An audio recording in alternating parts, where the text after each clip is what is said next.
You're watching Conference USA football on ESPN+.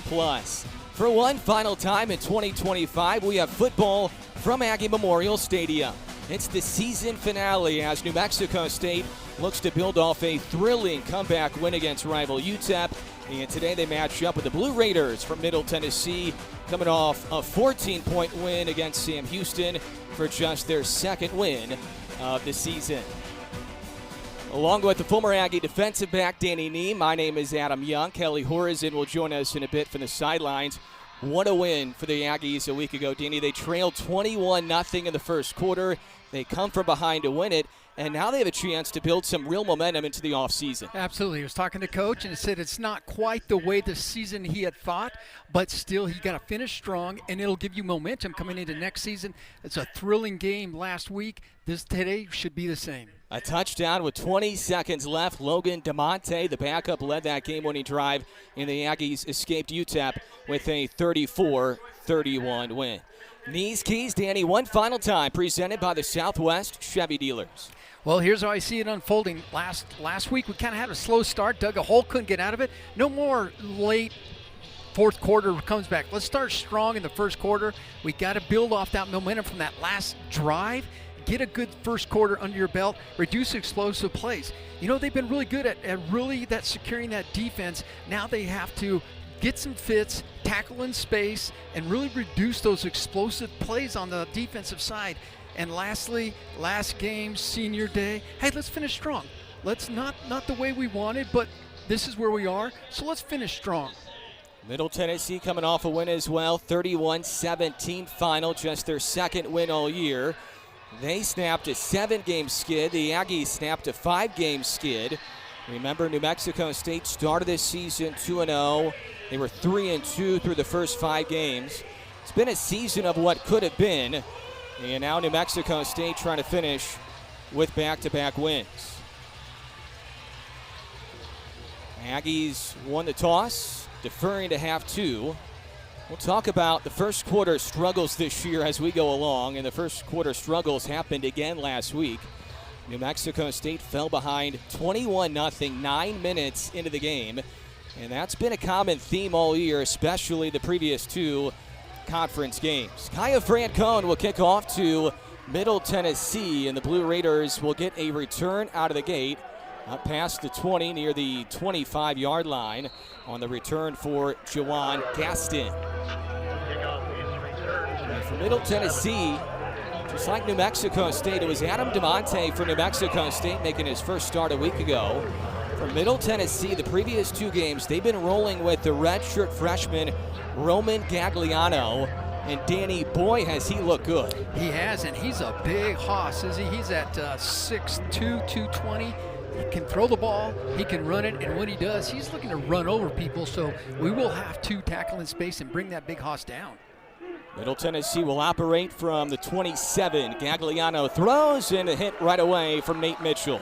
You know, Nate Mitchell has always been tackling downhill. He's come screaming up. That's the thing I really like about the secondary for New Mexico State, the closing speed of which they come. That time, quick toss to the outside, Nate shuts it down, nothing there. Catch was made for 4 yards for Miles Butler, his team-leading 45th catch this year.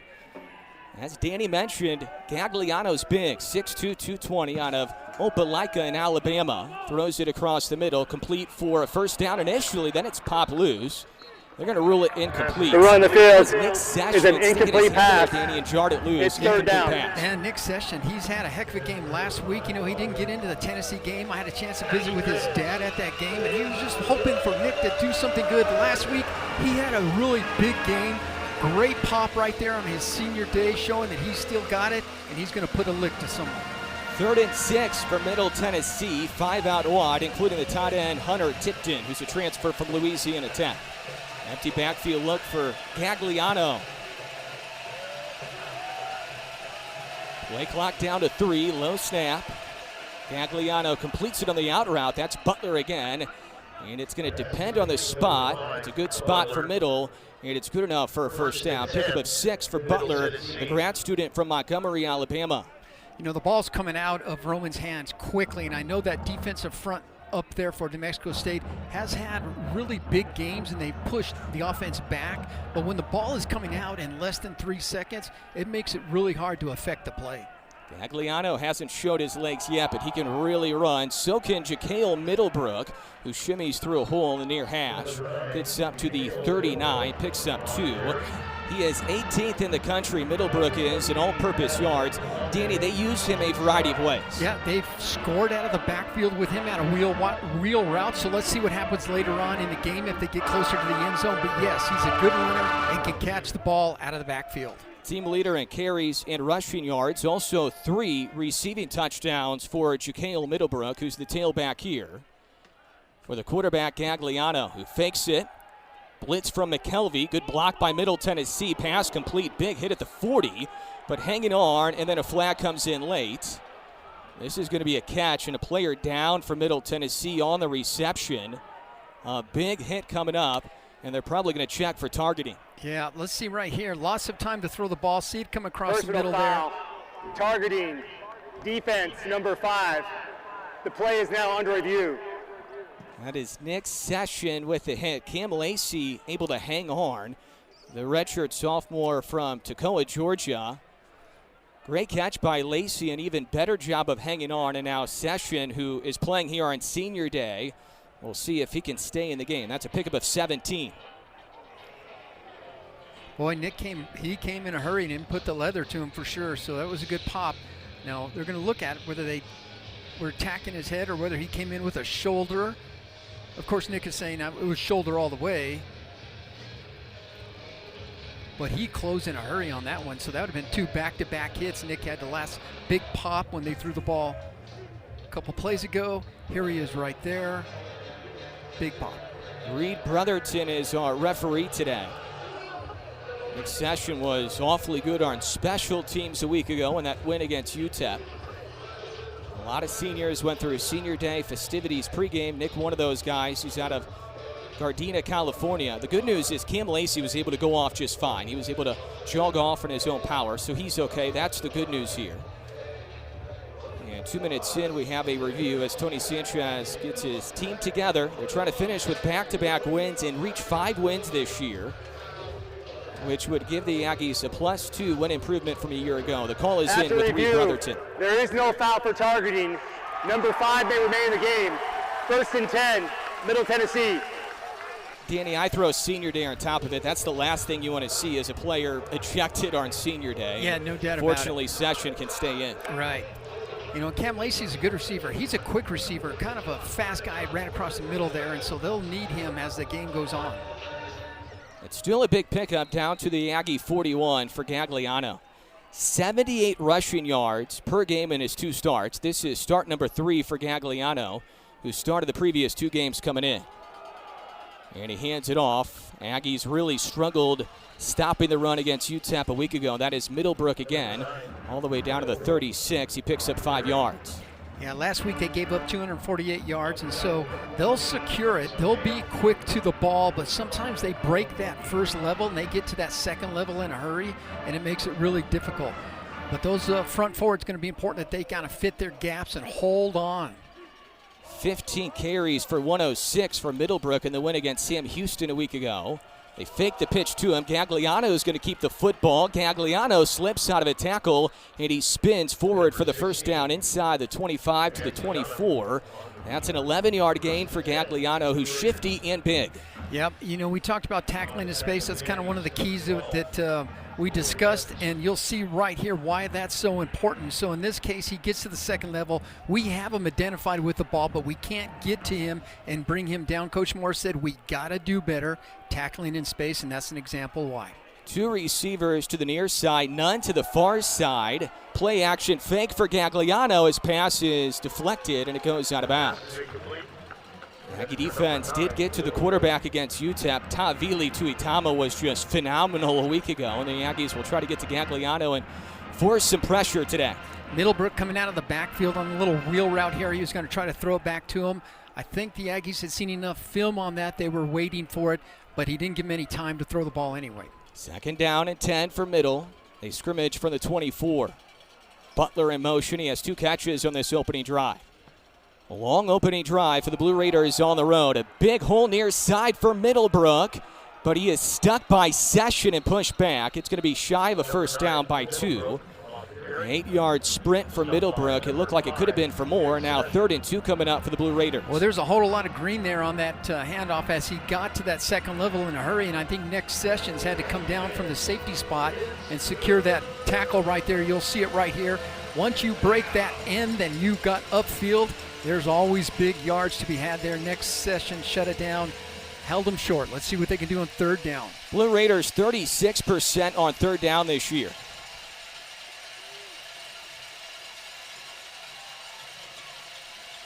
They will hand it off to Middlebrook, and Middlebrook zigzags for the first down inside the 10. Then the ball came loose, but they say he was down. Jamal Thompson Jr. pulled it away. Only needed 2. He gets 7. The Aggies might have had him in the backfield for a loss on the play initially, but he's able to wiggle away. Yeah, that was Schnick-Goki that was had him identified in the backfield. Let's take a look there. You'll see him come through the middle right there. Just about have him. You see the big arm that goes out there. Just couldn't bring him down, and just a good, strong runner, and he just kept pushing on. The rule in the field of the runner being down is now under review.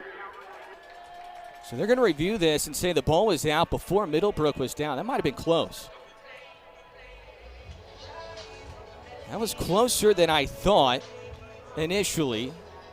The replay showed me that maybe this could get overturned. But to the naked eye initially, it seemed like he was down. Call on the field is down, so enough evidence is needed to overturn it.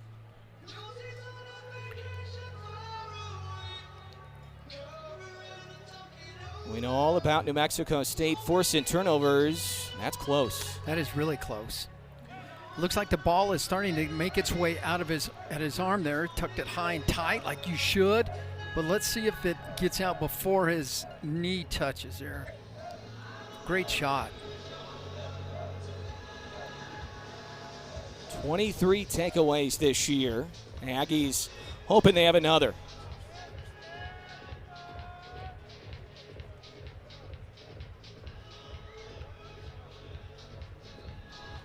So Reed Brotherton busy out of the gates. A couple of reviews during this opening drive, which has been a really good, balanced opening drive for this Middle Tennessee offense. But how many times this year, Danny, have we seen the Aggies force turnovers, especially in the red zone defensively? They've been very strong there, and that's been their strong suit on creating turnovers. And so this could be one right here where they could get early on. And they got a streak going, too, of turnovers and interceptions. And Coach Morse has coached a great group there that has created a lot of turnovers and helped the Aggies all along. And it all starts, too, by the way, with a lot of that defensive front line we can talk about later. But that defense front line putting a big push on there really creates havoc, and it affects everything. I see the Aggies jumping up and down the sidelines. I think this is getting overturned. Yeah. You can tell before the official word, because the teams have to know who's going to go on the field. This is about to be overturned. This is going to be good news if you're an Aggie fan. Wow. After review, the runner fumbled the ball. It was recovered into continuing action by the defense at the 7-yard line. 1st and 10, New Mexico State. They did it again, Danny. They certainly did, and it's a good thing because, Middle Tennessee was moving the ball. They had a long, secured drive happening there. It's a good thing they turned that ball over because they were going to put points on the board. Takeaway number 24. The Aggies will finish the season with at least one takeaway in every game for the first time since 2011.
Adam Young, Danny Nee, Kelly Horizon back with you. The Aggies force yet another turnover, and we'll send it down to the field to Kelly. That's right. That is one turnover for this program in every single game this season. Already exciting things for this Aggies team as we head into the season finale where New Mexico State is honoring 25 seniors. They look to send those seniors out on the right foot with a win against this Middle Tennessee team. Aggies are the 3.5-point favorites, as well as 3-0 against MTSU right here at home. A win against the Blue Raiders would mark 2 straight victories for New Mexico State, giving them some momentum headed into this postseason, as well as when you look at what they did last year in comparison to this year. NMSU already outdoing themselves as they reached the 4-7 mark last weekend, already outdoing that 3-9 last year. They look to make that 5-7 with 2 more victories than 2024. Thank you, Kelly. Gain of 6 on the first down run for Dijon Stanley. Second straight start for Adam DeMonte. Trying to go to 2-0 as a starter. Led that comeback, that game-winning drive in the final minute. It was special. Now the Aggies trying to finish with back-to-back wins. Handoff again. This is Stanley again. Gets up to the 15, only picks up 2 yards. The Aggies ran for 194 a week ago, Danny. It was a good recipe. It was, and when Dijon broke a couple of those, I think it broke the camel's back last week at the UTEP game. That's what happens on the offensive side. That last big drive where Coach actually called a run. It really surprised everyone, but that's what you can do when your running game shows up.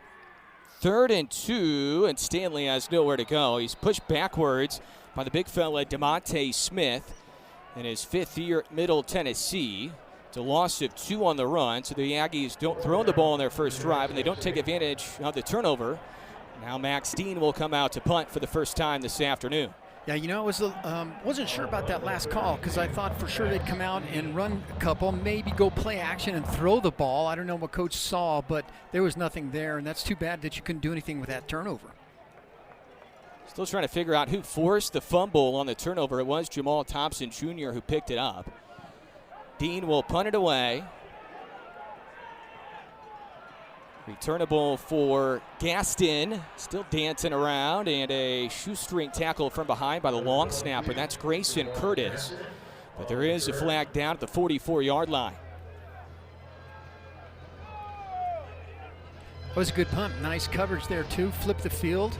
So that's what you want to do, especially when you're so during deep the in your return, territory. holding receiving team number 10. 10-yard penalty, 1st and 10. It's kind of an opportune Time out in the field for the Aggies to get a favor for a penalty. It usually goes against us, and this time it was for the Aggies. Second drive coming up for Derek Mason's quarterback, Roman Gagliano. Aggies trying to win on Senior Day. We're scoreless in the first 6 minutes from Aggie Memorial.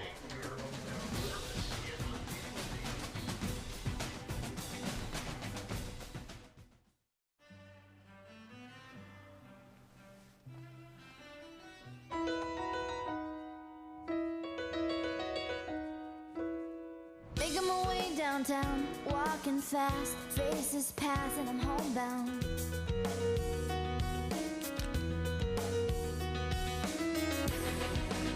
And I need you, and I miss you, and now I wonder.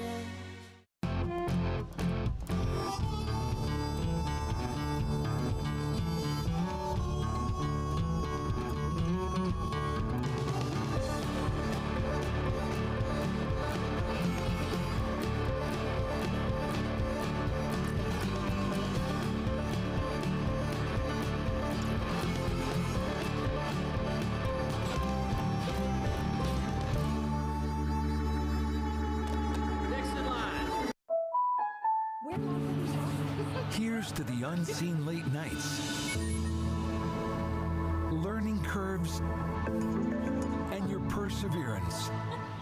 The behind the scenes is where the magic happens.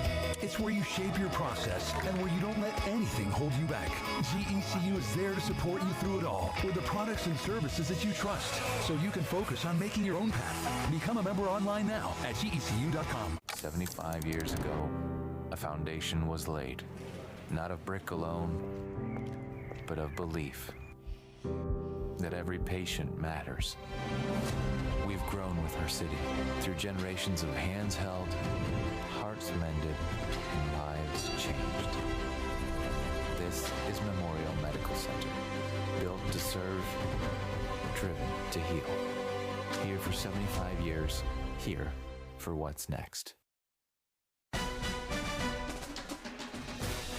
Logan Fife battling an injury the last couple of weeks, so Adam DeMonte getting his second straight start. For more on his story, we send it down to Kelly. That's right. We saw DeMonte in his first start last week against UTEP, where he led the Aggies to a comeback win over its rival in the Battle of I-10, 34-31. DeMonte struggling at the start, but he did finish rather strong. He threw for 253 yards, 1 interception, and 3 touchdowns. So definitely some challenges in that game, but adversity is something DeMonte is not unfamiliar with. When you look at his entire collegiate career, he started off at NAU, but then their head coach was fired, so he went in a different direction and transferred to Arizona. Wildcats OC was then fired, and then he ended up transferring to Tennessee State before he landed here at New Mexico State. So he's been all over the place. It's definitely been a tough go for this quarterback, but he says through all those challenges, he's been able to grow both on and off of the field as well as mentally. He now has that next guy up kind of mentality, and that's exactly what we're seeing here today. Gagliano, low throw, nice catch by the tight end Tipton across the 35 to the 36. Picks up a half dozen. The tight end transfer from La Tech, bringing up 3rd and 4 for Middle.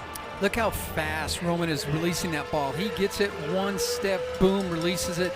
It's hard. You got to be in the right spot there. The play before, pressure from Ezra. Man, it's what we need. We need lots of pressure from that defense front four up there.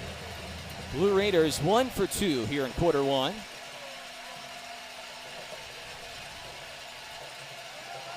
3rd and 4 for Gagliano, and he hooks up with his wide receiver who kind of juggled the catch, but A.J. Jones, the transfer from Arizona, pulls it in.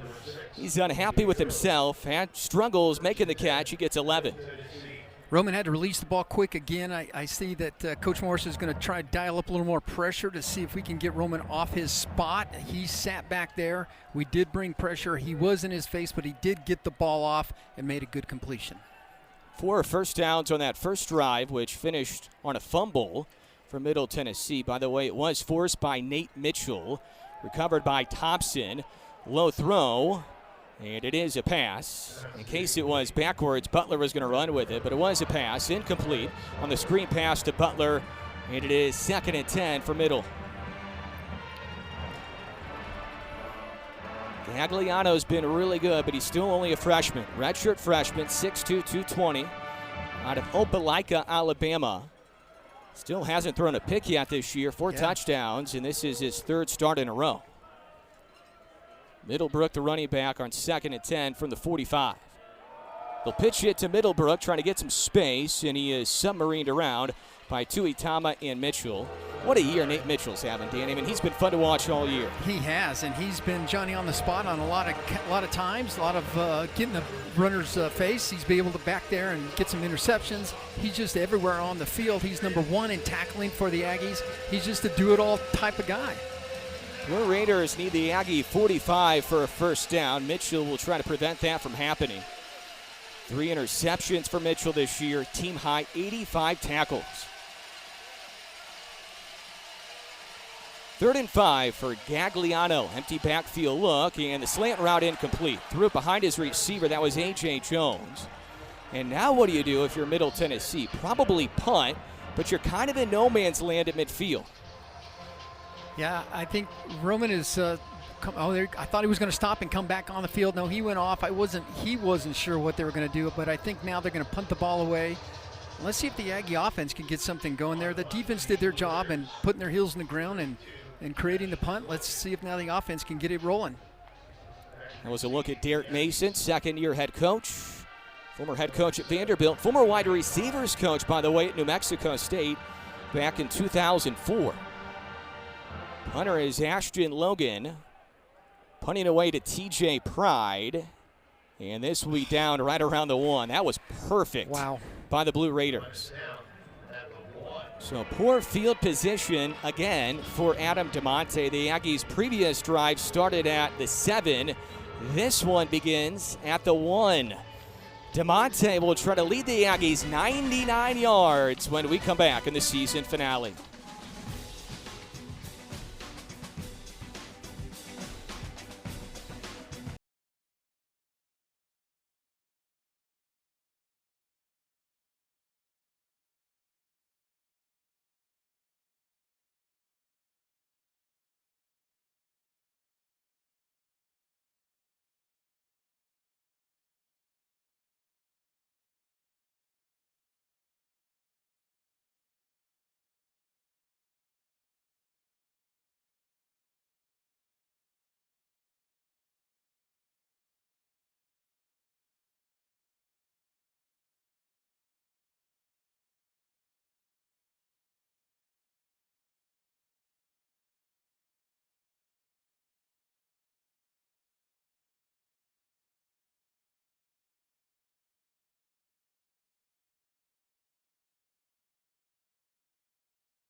0-0, quarter one. Aggies about to start their next drive from, looks like the 2-yard line instead of the 1. Beasley, Mitchell and Company, certified public accountants, are proud supporters of the Aggies.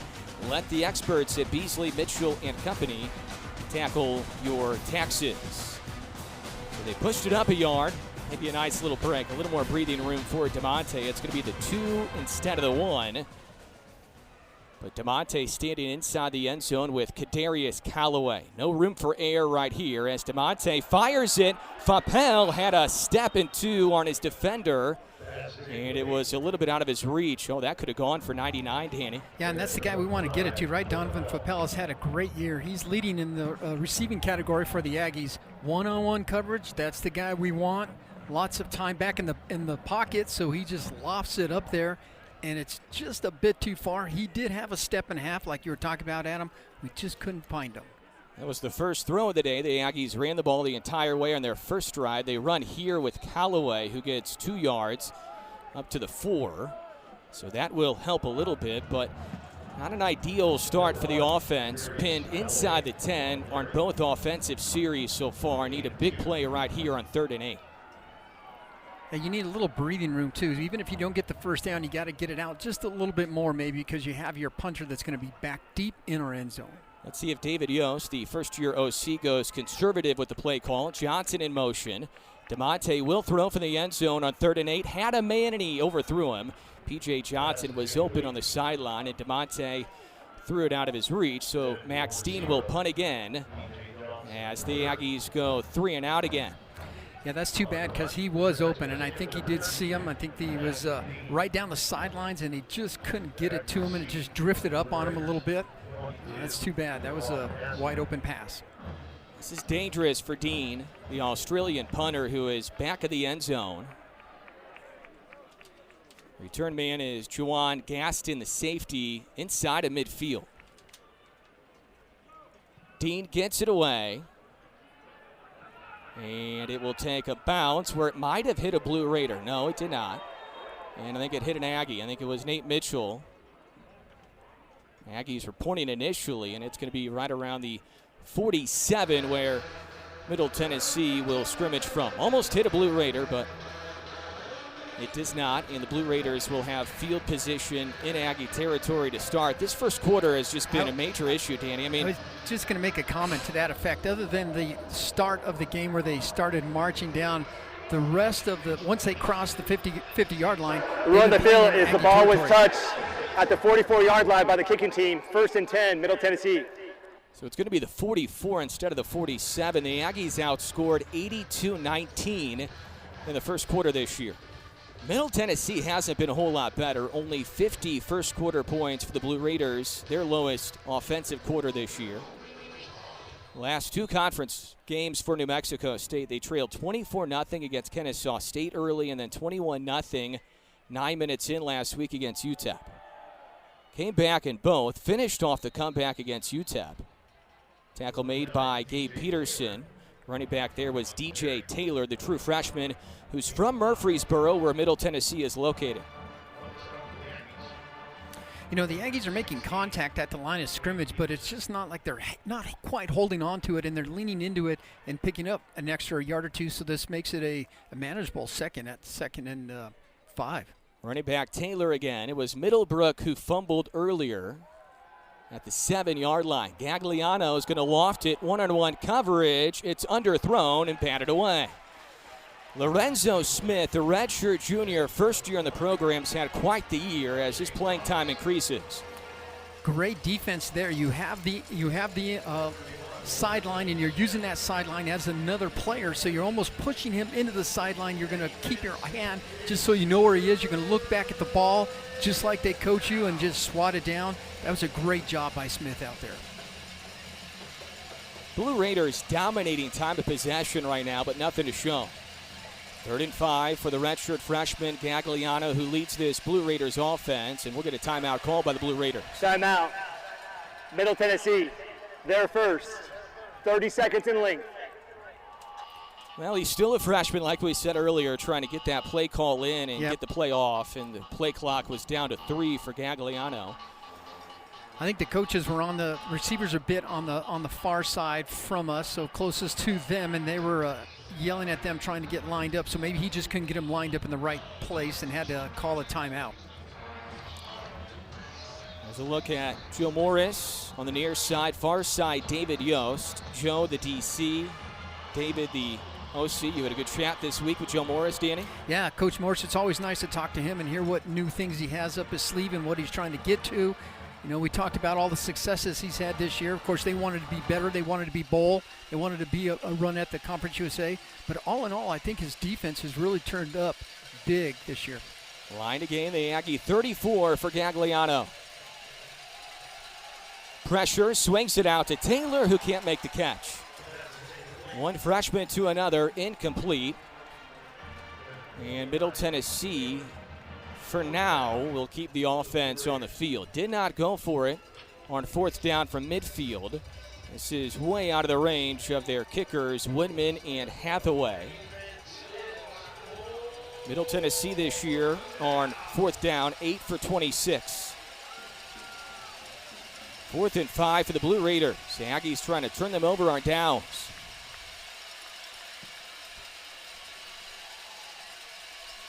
And Middle Tennessee probably just trying to jump the Aggies off sides, and they won't do it. Delay a game, and now they will have to punt. Schnagoki trying to play as if that's a live ball. He wants the football on senior day, the big fella from the St. Louis area. Offense, 5-yard penalty, 4th down. I don't think the Blue Raiders had any plan of snapping the football, and the Aggie defense doesn't jump. Yeah, there was no intention there to snap it at all. Just try to get them up there. And the way to hold your water there, as they say, for that defensive front up there. 3 and out, that's a good another series on that defense. Now, if we can get the offense, the ball in some decent territory, let's see if they can't put a drive together.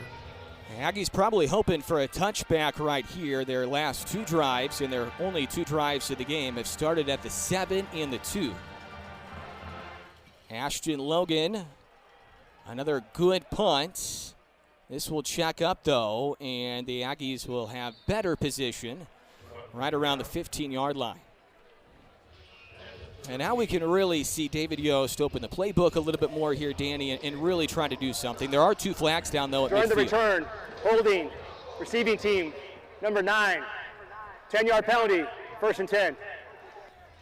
Correction, holding on the kicking team, 10-yard penalty, 1st and 10, New Mexico State. Okay, so Tony Sanchez was about to find Bernak Aya, and I'm sure Bernak's like, I didn't do it. Wait, that wasn't me. It's our Middle Tennessee, not New Mexico State. Yeah, this little detail sometimes can matter. And Coach Sanchez, because you just talked about our field position, and now this is a much better field position, and it's like, oh, now it's gone with a penalty, but made the correction, and so now they start in better field position. Adam DeMonte, redshirt sophomore from Gilbert, Arizona. Kelly talked about his journey earlier. Northern Arizona, spring ball at Tennessee State when Eddie George was the head coach. Eddie George took the Bowling Green job. DeMonte went back in the portal. He came here early summer. Play clock already down to 8. Aggies trying to line up correctly. Down to 5 now for DeMonte. Harris was in motion. Handoff goes to Dijon Stanley, and the flag is down. That was helter-skelter in offense, trying to group things together.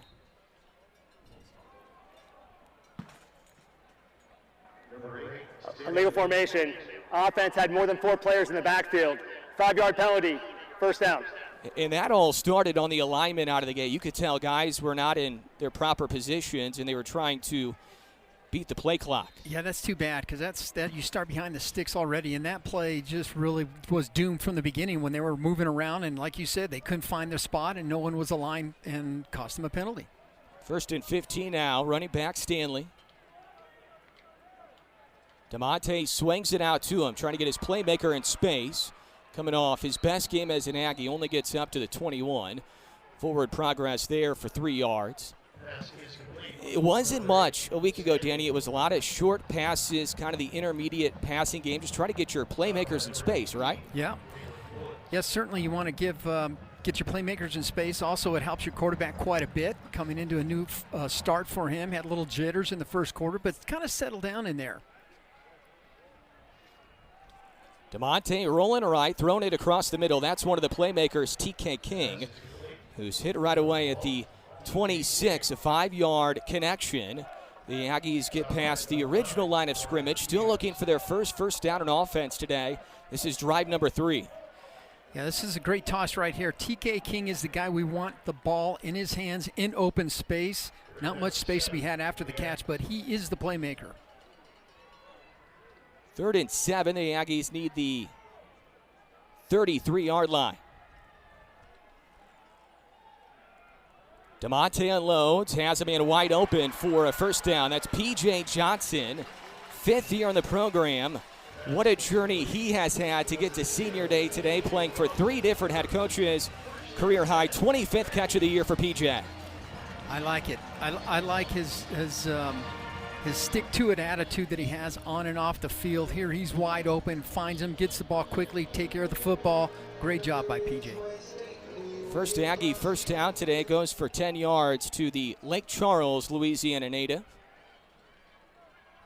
From the 36, DeMonte trying to throw deep on first down. Was hit as he threw. Coming back to it, TK King.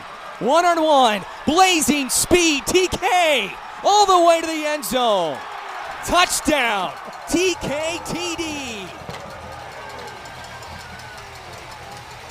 Wow, that was a great play right there. A lot on TK's shoulders as Adam had time back there and he threw the ball up in the air. TK has to come back to get the ball and makes a play. And you're absolutely right. Once he gets it in the green field, there's no one catching him. Here you see him come back to the ball. Then he's got to see what's in front of him.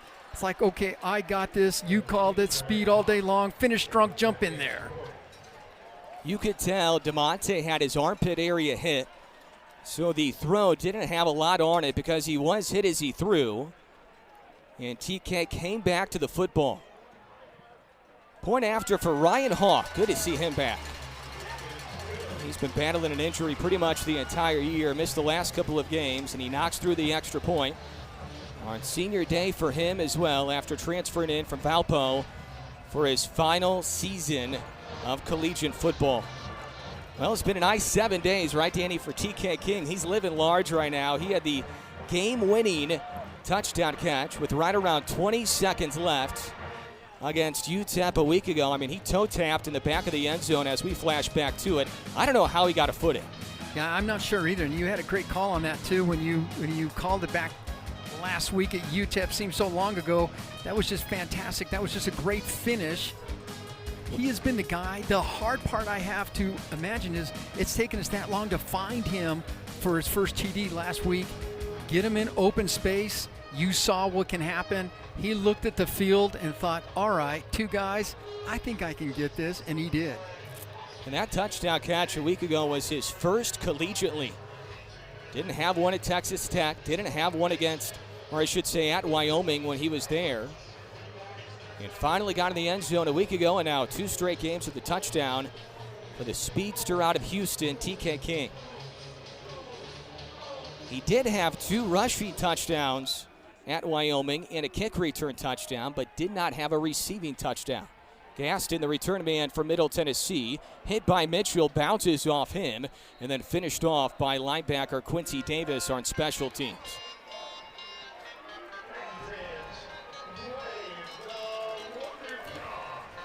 You know, they talk often about throwing the 50-50 ball where you have guys that are like, oh, okay, they're halfway there. Our guy is going to be better than their guy. That was almost one of those that said, look, we're going to throw it deep. We like the one-on-one coverage that we're seeing against TK and let him make a play, and he did. So that was a great job by the offense. Now let's see if the defense can step up again and get a 3-and-out.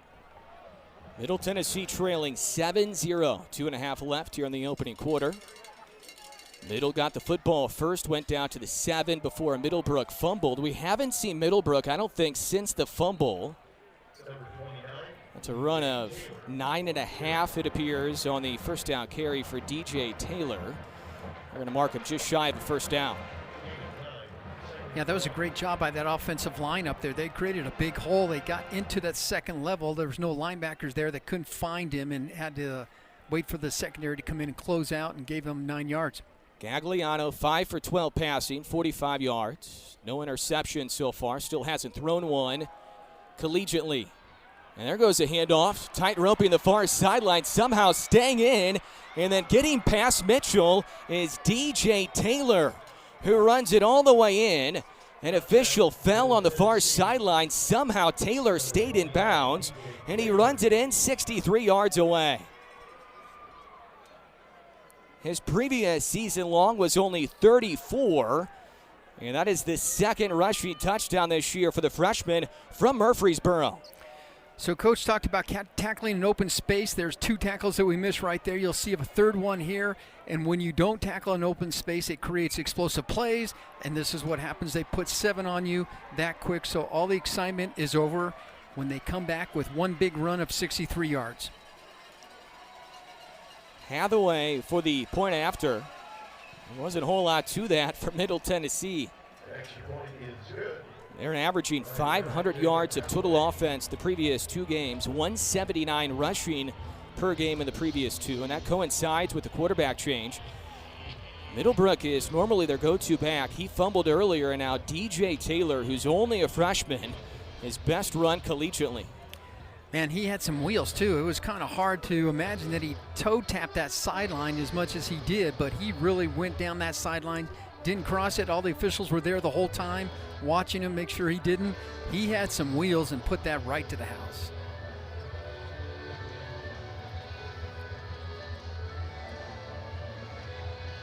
Well, tied up at 7, 1:45 left here in the first quarter. You know, we haven't talked yet about this game, not for bowl eligibility for either squad. This is the season finale for both. Neither team will play in a bowl game this year. Despite all that, you have to love what we've seen so far. Both teams with a lot of energy, both teams playing very hard here in a game that doesn't matter for bowl eligibility, but matters a lot for the futures of these 2 programs. Middle trying to finish with 3 wins. The Aggies trying to finish with their 5th win. That goes through the end zone. DeMonte will come back out and scrimmage from the 25-yard line after the home run ball to TK King. So now we have a 64-yard touchdown catch for King, followed by a 64-yard touchdown run for Taylor. Explosive plays galore. Yeah, that first quarter, it just kind of, you know, we're going to run a little bit. They got him one big long drive, and then we went back and forth, and then all of a sudden it exploded. Long pass, long run, and here we are 7-7. Running back Kadarius Callaway playing his final game collegiately. DeMonte will stick it in his belly, and Callaway goes nowhere. No gain on the run. From the small town of Philadelphia, Mississippi, his career began at Alabama, and it will finish at New Mexico State with a lot of stops in between. A JUCO stop, played at Old Dominion, played at California Berkeley a year ago. And it culminates here today on Senior Day. Callaway stays in at running back. Brown the motion man. Snap back to the redshirt sophomore DeMonte, who's navigating out of the pocket all the way downfield, and he tumbles. I don't think he tried to slide. He tumbles near the 40. He was trying to lower the shoulder pads and potentially take a hit. He runs for 13 with kind of an awkward finish. Yeah, he kind of stumbles in there, so there's no one spying at him. You can see right in the middle of your screen, there's no one left there. Everyone's covering someone in a pattern, leaves a wide open middle, and he just takes the ball and stumbles into it. DeMonte in the handoff, churning his legs forward.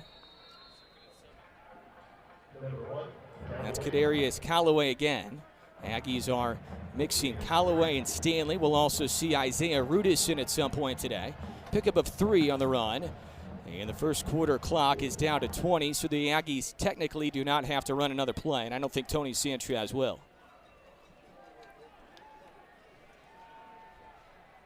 It'll be 2nd down and 7 from the 41 when we begin quarter number 2. Well, that was a better first quarter for New Mexico State. Had really struggled in the first quarter in their previous 2 conference games especially. Time out in the field.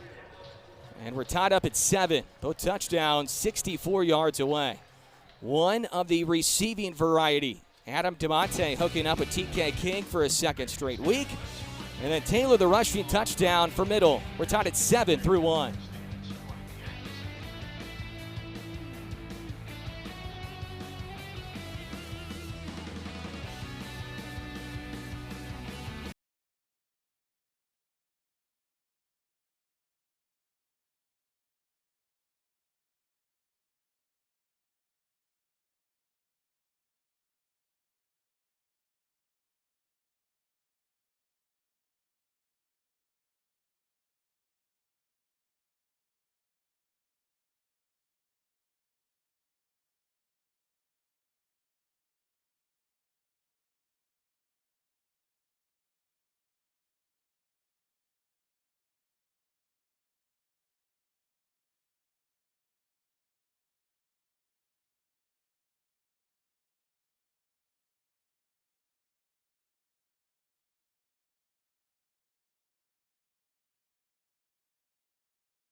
Adam Young, Danny Nee, Kelly Horizon back with you. 7-7 is our score through one quarter here on Senior Day in the regular season finale.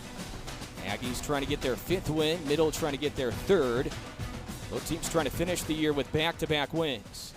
2nd down and 7. DeMonte pressured and he overthrows Sean Brown. It wouldn't have gone for much anyway. And now 3rd and 7 for the Aggie offense. Yeah, that makes it a little harder right there. He rolls him out a little bit, get him out of the pocket a little bit. I like the action because then that gives him an opportunity to run it if he needs to. He didn't feel like he had that, so he tossed the ball out, missed it. He's missed some passes here early on. Took him a little while to get rolling last week. He did not play well in the first quarter and then really played well starting in quarter 2. He said there were some nerves to knock off.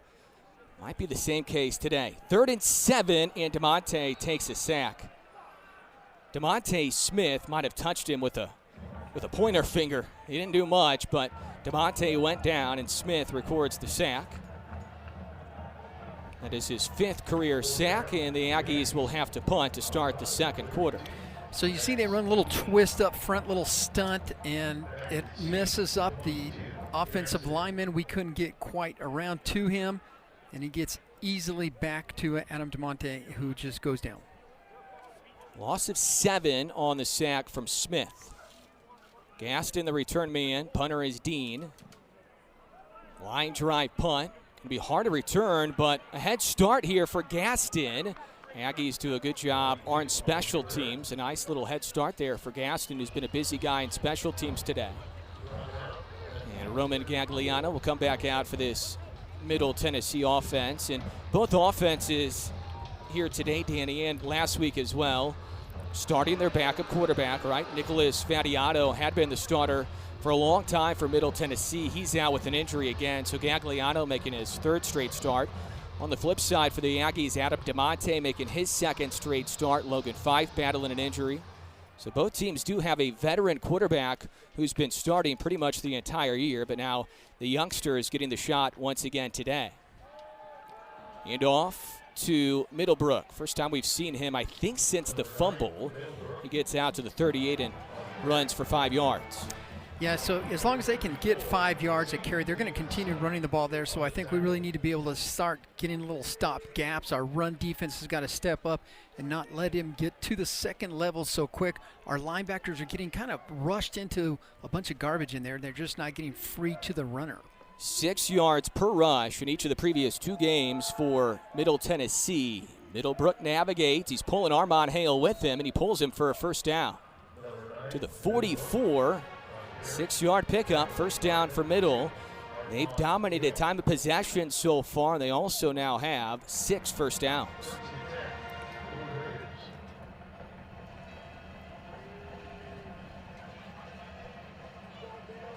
The Aggie defense got a big takeaway on the first drive of the game inside the red zone. Forced fumble for Nate Mitchell, recovered by Jamal Thompson Jr. 7-7 early on quarter 2. Blue Raiders got the football first to start today. Play action fake for Gagliano with a man downfield. Coverage from McKelvey, who broke it up. Stilton McKelvey, who had the second half interception down the road at UTEP a week ago, maybe made a touchdown saving pass breakup. No, I think he did without a doubt. If you look at the coverage back here, it's a long shot, bombs away. One Aggie defender falls down. He runs free. Stilton goes over there and knocks it down. Not his area, but he helps out, shows you his speed, closes to the ball, and knocks it out of play. And a good thing he did, because that was an easy walk-in TD. Intended receiver was Cam Lacey, who leads Middle in receiving yards, 534 entering action today. Big hole for Middlebrook, and he plows right through Nick Session.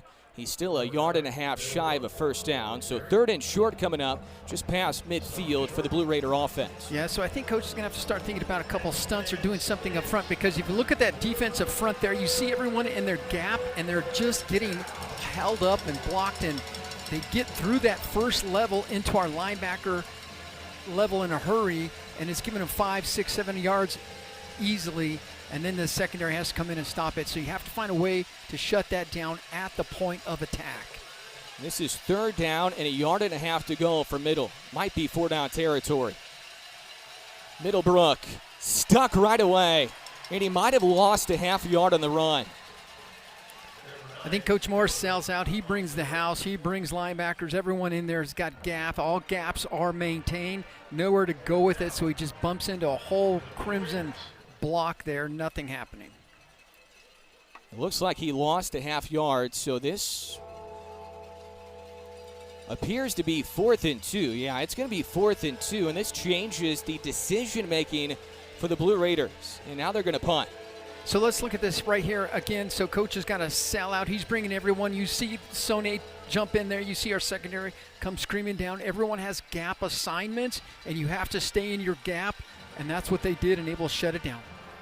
Ashton Logan trying to angle the punt to TJ Pride, who calls for a fair catch right around the 7. Big stop for the Aggie defense.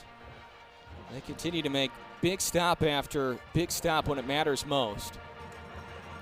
You know, Middle Tennessee has been running the ball so well. I was really, frankly, surprised they punted it. I thought for sure they would go for it, Adam, because they were at midfield. 138 on the ground already for Middle. They punt it. Aggie offense will take over from the 7 when you come back.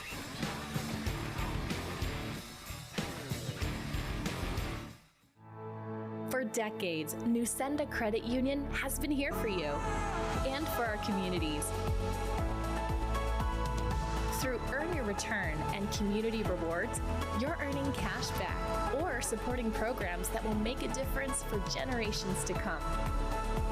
Whether your dream is big or small, we've got you. Good for you, good for our community. At Aprendamos Family of Services, we're building a brighter future one family at a time. From early intervention and therapy services to educational support and family counseling, we are here to guide your journey every step of the way. With a compassionate team of professionals and innovative programs, we're dedicated to helping children and families thrive in southern New Mexico. Learn more by calling 575-526-6682 or visiting AITkids.com.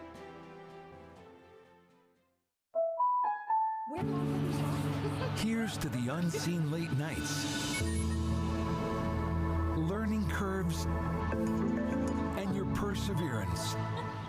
The behind the scenes is where the magic happens.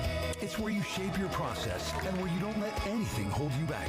GECU is there to support you through it all with the products and services that you trust, so you can focus on making your own path. Become a member online now at GECU.com. 50 years ago, the Mescalera Pecha tribe introduced the world to a new destination, Inn of the Mountain Gods. What began as a small hotel has evolved into New Mexico's premier mountain resort.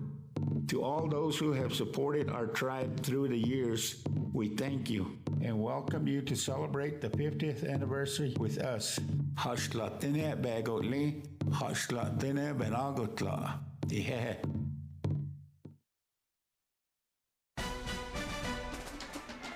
Big stop for the Aggie defensive line. Tackle made by Ezra Christensen, our third in a yard and a half. There's Ed Tiena, the D-line coach. And Danny, you spoke to him this week. Well, I talked to Coach Anna and I just said, hey, you know, that group that you have is really helping with this turnover. Great margin, helps the defense. It's just a selfless line, and he just said yes.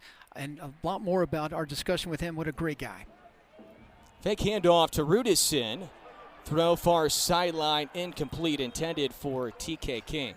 So just a little bit more on Coach, and you know, as I was talking to him, and I said, yeah, they're just a selfless group, and he says, yeah, it's all about family. You know, forget about me. I love you, and it doesn't matter that Adam get the limelight. But I saw him on the sidelines chewing a little rear end on that front line there. So there was a little family love happening on the sidelines as well, though, Adam. Poor field position to start again. That's been the theme for the Aggie offense today. Not much to work with. They scrimmage again from the 7. Second down and 10. Handoff to Isaiah Rudison, and Rudison is stopped right away. No gain on the run. So now third down coming up. Third down and 10 for the Aggie offense. You know, there's not much happening in that run offense. Coming off last week, you would think there'd be more holes being blown open. Now Middle Tennessee may be looking at that saying, you are not going to beat me on run. You're going to have to do something else. I'm going to make you beat me with a pass, because they have really shored up that run. There's nothing there other than Adams' break in the open field. Other than that, we've had nothing really. Defense has been on the field a lot today. Offense trying to continue this drive on 3rd and 10. DeMonte escapes. He fires. King, a low catch. He juggled it. First down up to the 25. DeMonte was almost taken down. He escapes, and he hooks up with TK King again. Ooh, that was almost a safety. I was just throw the ball, get rid of it. He held on to it, maybe a little bit too long. Let's look there. He's in the end zone. You can't tell. If they sack him there, that's a safety. He somehow spins out of that and throws for that first down. That's a great job right there. 18-yard pass and catch. DeMonte to one of his favorite targets, TK King. King with 3 catches, 87 yards, and a touchdown here in half one. DeMonte looking near side. He pumped initially. Fapel, the receiver. It's incomplete, but a flag is thrown. I think Fapel might have been held. Oh, he was grabbed. There was no way. He just couldn't release at all. The defense back was burnt from the beginning. He knew it, so he reached out there and grabbed a hold of Donovan so he couldn't go Prior by. to the pass, holding, defense number 2. 10-yard penalty from the previous spot. Automatic first down. You know, sometimes, Adam, when you're in college, if you're going to get caught for something and you know it's going to go for a big play, sometimes it's better just to reach out there and grab a handful and say, yeah, that was me. And you can see right here, he just loaded up. There was a little kind of a slant and go pattern. The hold was right before that, but that DB was completely burnt. That was a big play. Still no catches today for Donovan Fappel. Fake swing pass. DeMonte rolling out. Nobody's open, so he slings it for Rudison past the 35 to the 37. And then a late flag comes in, and this is going to be our middle. It was a dangerous throw across the body for DeMonte. Nice catch by Rudison, and Aggies should get some yards right here on the penalty flag.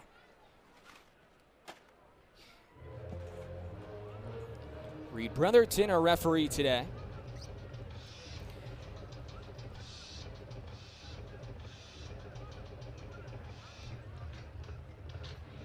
There's a lot of discussion happening there.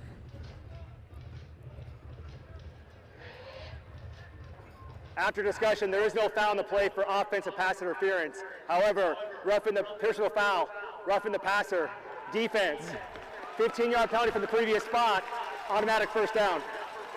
Well, that's a big break for New Mexico State. Look at this pass by DeMonte. This is kind of a no-looker as well. Yep. And then roughing the passer at the end of the play. DeMonte's taking some hits. You go back to the Tennessee game when he came in a relief role. He ran into some of Tennessee, didn't he? He was really popped quite a bit there. Nothing open on that pass pattern, and that's where your receivers just have to keep working to find a spot to come open. Correction. There was no one there. The rule that field is a catch. The roughing the passer foul will be enforced from the end of the play, 1st and 10. Derek Mason still talking to the officials on why they picked up the flag for the offensive pass interference. And now he's going to talk to Reed Brotherton.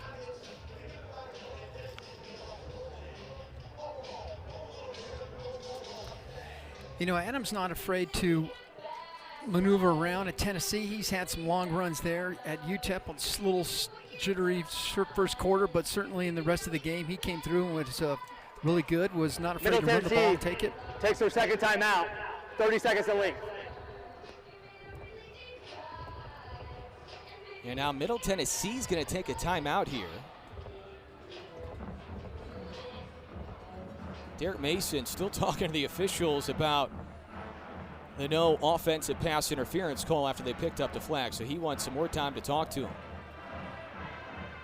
Going back to Donovan Fappel real quick, Danny, because he doesn't have a catch today, but Adam DeMonte's trying to find him. Middle Tennessee's done a good job against him.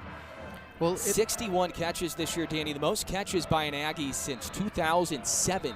Yep. Jaleel Scott. Yep, certainly if there was a guy that you're going to look at the roster and say, this kid right here, number 5, is not going to get any more TDs on us. He has 7 on the year. He leads the Aggies receivers. He's very tough. Now, TK King, he can break open, but hasn't had the stats yet. Donovan has shown that he can make big plays, so that's why I think they're kind of closing in on him a little bit more. Aggies just beyond midfield trying to take a lead, looking for their second lead today. DeMonte has his pass deflected, still almost caught by TK King, but it was batted down on the defensive line by Middle. That's great defensive play in the secondary there where TK was running a little shallow post pattern and just couldn't get his arms out there. Defense reaches over, knocks that ball down. 3 catches, 87 yards for King, a catch for Johnson, Stanley, and Rudison. DeMonte 6 for 11 for 102. 64 yards of those 102 came on one play to TK King for the touchdown. King again, low throw and complete. King was wide open, but DeMonte threw it low. So we've seen him throw it high and now low, trying to get that precision back on track. A week ago, he was precise, 29 of 41. Right. You know, from Middle Tennessee, I think what they're doing is you see that they have a safety that's shading Donovan Fappel's side, and they're leaving TK open on one-on-one over there. I think they feel like the cornerback can play him evenly, and so far, other than one big play, they've been pretty close there, and they're not going to let Donovan break away. So it's going to be TK King that's going to have to break another one. Aggies 2 for 5 on 3rd down. Fappel in motion to the far side. DeMonte a tunnel screen to Johnson. It worked a week ago. It doesn't work today. Only goes for 2 yards up to the 46. Not a whole lot you can do with this field position. Your defense is playing so well. You're going to rely on the punter, Dean, to pin the Blue Raiders deep inside the 5-yard line. Yeah, I'm not sure that Coach Sanchez liked that series as much, and I see him over there. He's giving Adam DeMonte some firm coaching in there about his selection, I guess. Maybe some of the passes that he missed there. So certainly needs him to play just a bit better in there. I think he feels like there's some passes he missed. Dean looking for a chip shot to Gaston. Gaston will let it bounce, and it takes a Middle Tennessee bounce to Jacoby Campbell, who downs it around the 12-yard line. 7-7 the score. We had some explosive plays at the end of the first quarter. TK King for New Mexico State. DJ Taylor, the freshman tailback for the Blue Raiders. Still tied at 7, half one from Aggie Memorial.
Adam Young, Danny Nee, Kelly Horizon back with you, and we'll send it down to the field to Kelly.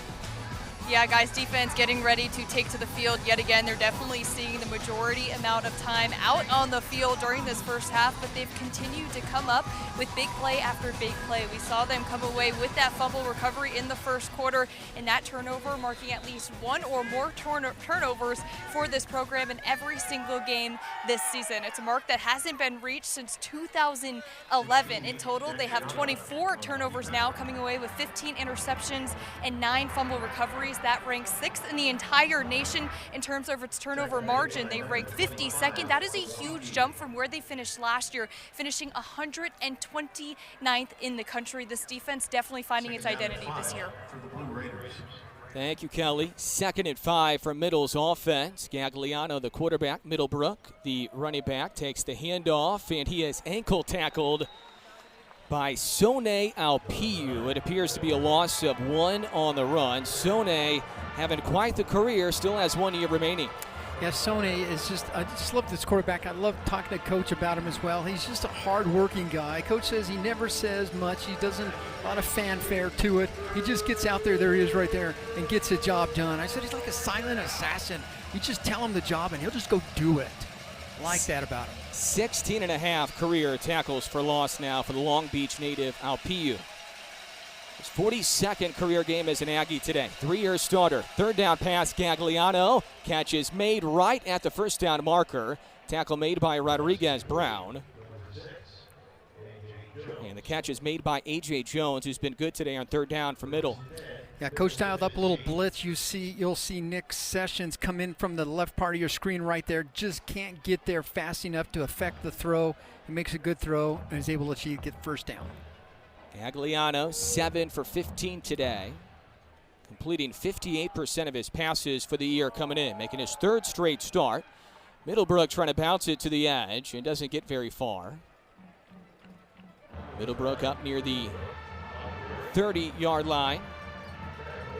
You know, this is a good running back crew that Middle Tennessee has. They're quick, they're fast. Even on that last play, Adam, you see how fast he got around the corner there? When I was talking to the coaches about it, it's like, oh, we got to watch these guys because they can break away. Well, we've seen one break away, but you got to keep them kind of jarred up, if you will. 5-yard run for Middlebrook. He stays in it, running back. No receivers to the top, 3 to the bottom. Gagliano looks to the right. Throwing it, has a man wide open at midfield, and it's hauled in by Miles Butler. Perfect touch as well by Gagliano. Butler snuck behind the Aggies secondary and gets past midfield. He finds a little hole in the zone there, and you see two safeties deep, and he gets behind one Aggie defender and sits in front of another. The left part of your screen there, you'll see that there's no one even around him. It was a good dial-up, good play for the first down. 25-yard connection. That's catch number 3 for Butler today. He's the motion man. Handoff Middlebrook straight up the middle. Middlebrook only goes for 1.5 yards. Gagliano looks really composed and comfortable, Danny. You wouldn't know he's only a redshirt freshman making his 3rd start. You know, in that last pass, he was composed. He was sitting back there. We didn't get to him, and when he has time to set his feet, he's got time to throw the ball. That was a nice pass in there. 471 yards of total offense in his first start 2 games ago against Western Kentucky. The most ever by a Blue Raider in their first start.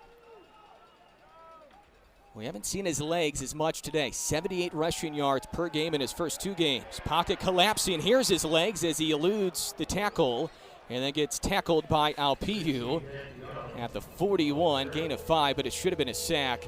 He's big and he's hard to take down. Yeah, it should have been a sack is right. And so there was no one spying him, and he had lots of room to run. If you don't tackle him, Alpiu came up and shut it down.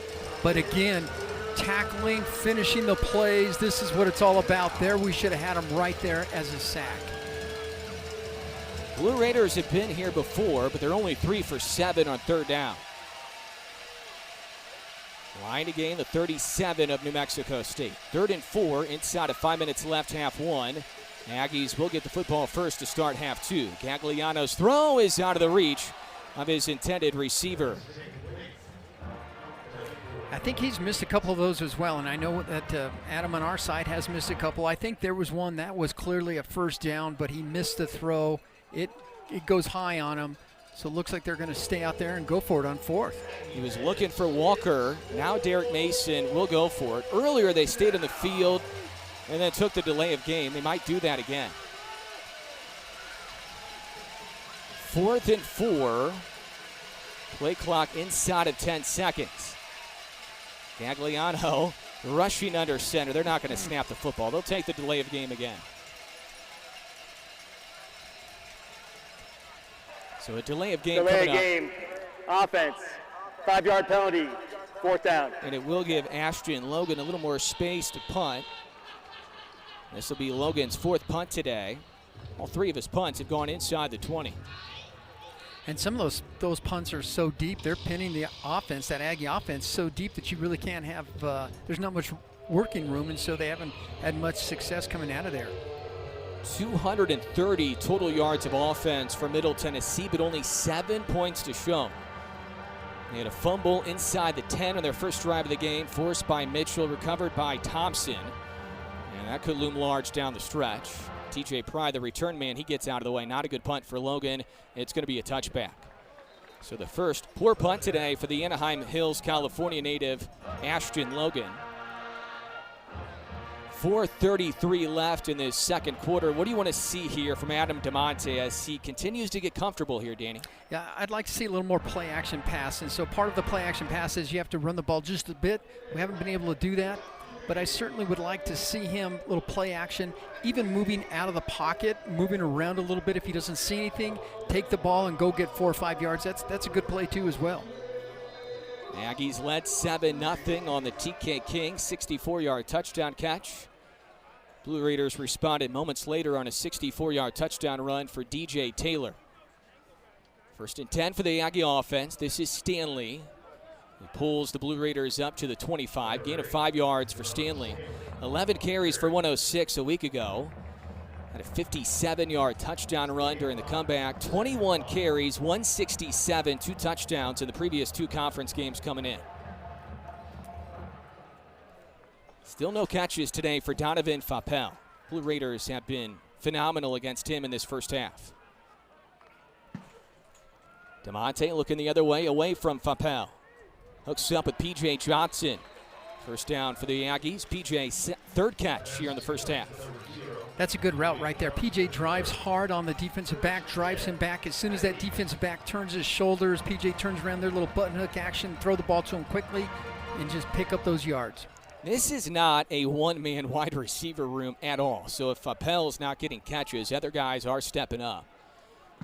And now Fappel goes off. The Aggies with a bunched look on the top side with the tight end Gavin Harris. DeMonte looking across the middle. Now he swings it out to his running back, Stanley. Dijon Stanley with his 21st catch this year. Gets to the 39 for a 5-yard scamper. Running backs have caught the ball very well out of the backfield this year, Danny. Yeah, you know, DJ, he's kind of quick too. You don't picture him as a kind of a scat back-ish running fast, but we saw last week that he can turn the speed on, and there he shows it as well. From their own 39, 2nd and 5 with 3 minutes left, half one. Aggies will get the ball first to start half two. Brody Malone Bradford, the freshman, the intended receiver, broken up by D.R.A. McDonald, the Cincinnati transfer in his 6th year collegiately. Yeah, McDonald's all over that. There's nothing happening there, and so there was a chance to get to Brody Malone there. You know, maybe a time to run him on a little hook and go, if you will, and so bring him in, pump him, and send him deep.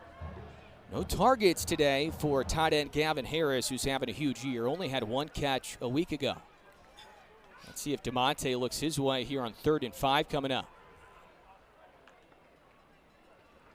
Yes, he does. Gavin Harris breaks out of the tackle, stampedes into Middle Tennessee territory. There he is. So we set everyone out of the backfield. Adam, you're on your own, bud. You got to make the play. He knows they're coming, and they did. And who does he go to? The big Gavin Harris. 16 yards to the pickup for the San Antonio native. DeMonte across the middle to the freshman who hangs on. Brody Malone Bradford, another first down to the 39. Check that, the 34-yard line. 11-yard pickup. That was a great throw by Adam. He sat back in there, lots of poise that last throw, and just threw that thing on a dime, man. Just wheeled it in there. Stanley, the running back, from the 34. DeMonte gets rid of it, and it's incomplete. Closest target was Malone Bradford. DeMonte taken down as he threw, so his O-line will help him up.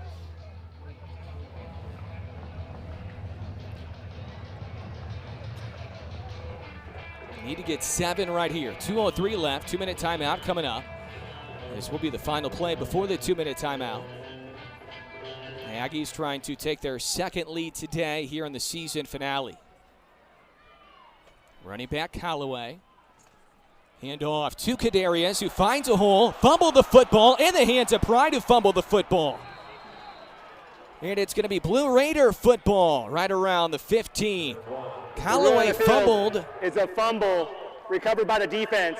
First and 10. Pride gathered, Middle and Tennessee. then Pride couldn't hang on. And now we'll have the 2-minute timeout coming up. And that was a gift for Middle Tennessee. That was in the breadbasket of TJ Pride right here. And then, well, Pride couldn't hang on either. He never really had control. Blue Raider football when we come back. Take pride in your work. The things that you make you.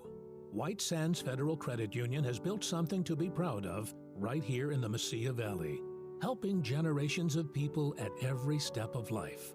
Local people making local decisions, paying attention to the details with all the loan and financial support you need. When it comes to our community, come to White Sands Federal Credit Union, your local credit union.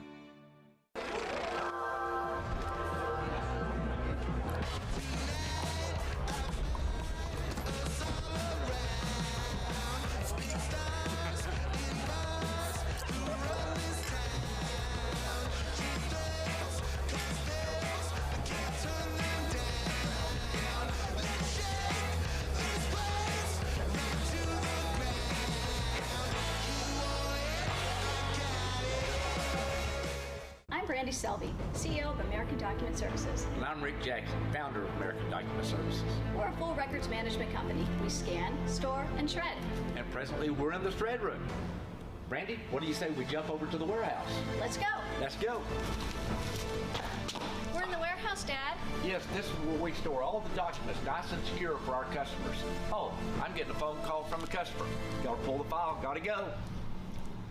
Go Aggies! Shred the competition!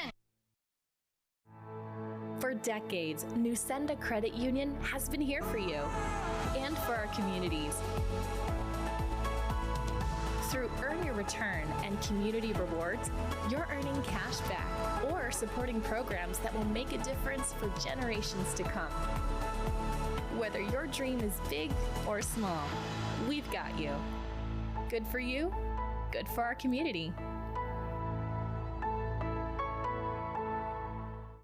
Today's New Mexico State football game is brought to you by Nusenda Credit Union, Sports Accessories, White Sands Federal Credit Union, and by Memorial Medical Center.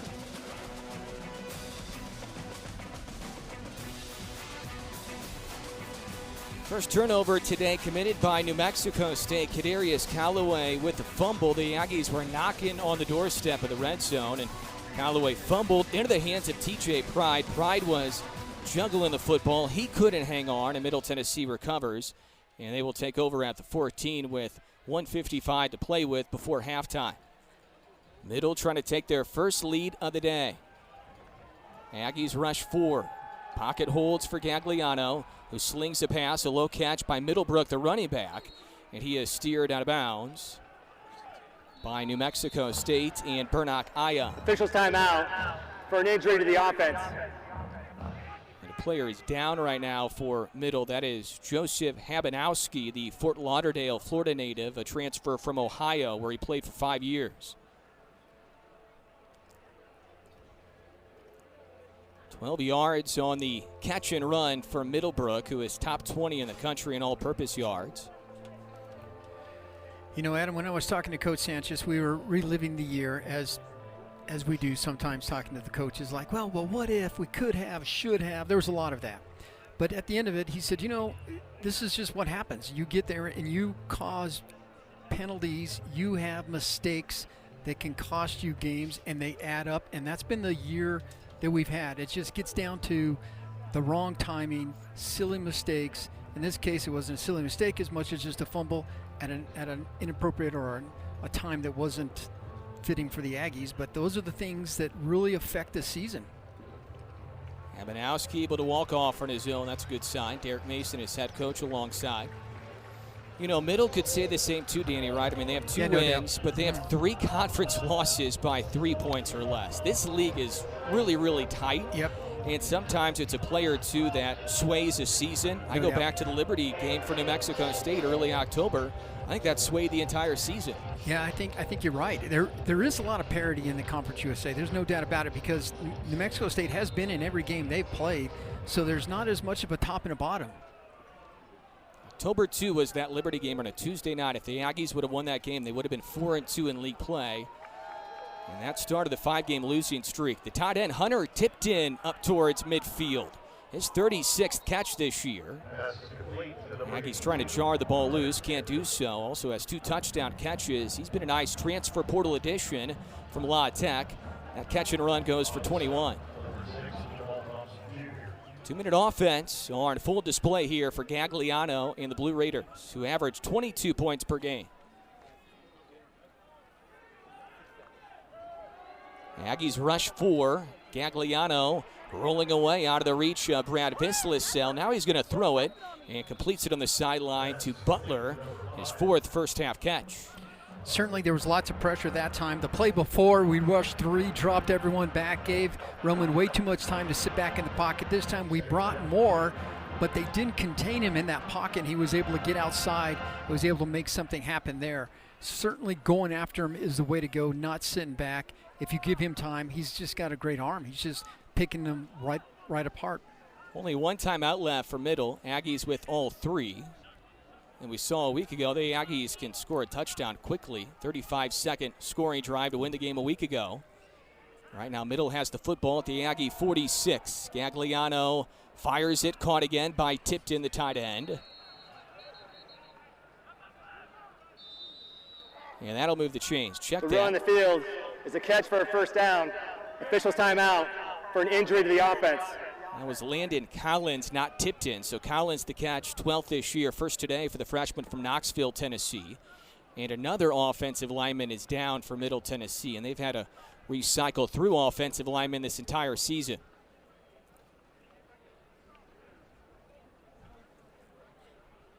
This offense for the Blue Raiders has been on the field a lot today. Almost 17 minutes time of possession. And there you can see the injury. It was on the left part of the screen. And what happened is you end up with the offensive line blocking. They're looking at their guy. And as another offensive lineman is pushing their man, it piles into another guy on the side. Didn't see it coming, and that's what happened there. That's the hard part about being in that front down area. Ellis Adams, the veteran, 7th year collegiately. He's a grad student from Hoover, Alabama. A high school football power, transferred in from FCS Tennessee Tech. So Adams went down earlier in this drive. Habanowski went down. Etienne's defensive line trying to apply some pressure on Gagliano, the quarterback, who's really spreading the football around. 7 different players have caught a ball today for Middle. Gagliano, 11 of 20 for 120. 7 apiece, final minute 12. Only one timeout left for the Blue Raiders before halftime. They're going to hand the football off to Middlebrook, almost taken down for a loss on the play, and then met by 5 different Aggies. Almost a tackle for loss. And now Cole Shinetkoki is hobbling around for New Mexico State on defense. Yeah, that's tough rowing in the middle there. Now, we've had them pinned many a times, and they bounced out each time. Go with a little tempo now. 2nd and 5 for the Blue Raiders. They're going to keep that timeout for now. Gagliano has his pass caught again, and this is Collins again. First down inside the 30 to the 29. Does get out of bounds as well. And a fresh set of downs for Middle Tennessee. Just shy of the 30. The 31 is where they're going to scrimmage from. Their kicker, Hathaway, has a long of 50 this year. So seemingly in field goal range right now. Big day on the ground again for Middle. They're averaging 175 rushing per game in their previous 2 games coming in. Empty backfield, 5 out wide for Gagliano. Let's see if he takes a shot to the end zone. No, it's a slant route. Butler again, wrapped up by Burnock Aya. Butler tumbles inside the 25 to the 24, 7-yard pickup. 25 seconds left. And now Gagliano will stop the clock.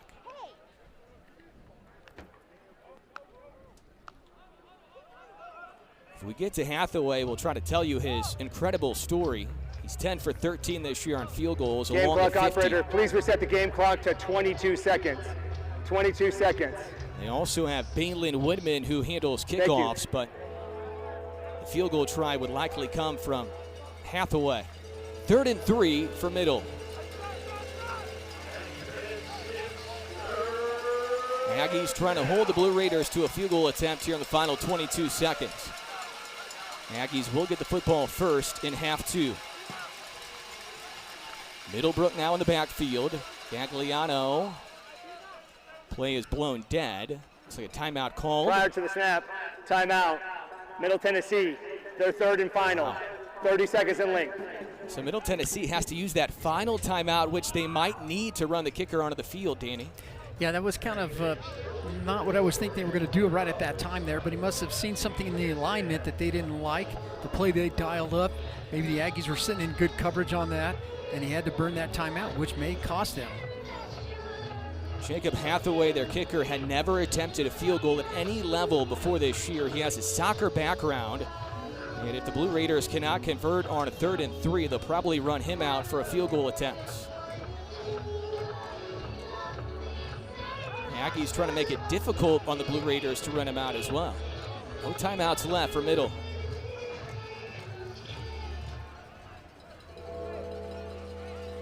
Two receivers left, two receivers right. Running back Middlebrook. Quarterback Gagliano. 3rd and 3. Pocket holds. Gagliano looking end zone, and it is caught for a touchdown. 3 Aggies right there, perfectly thrown. A.J. Jones with a touchdown grab for Middle Tennessee.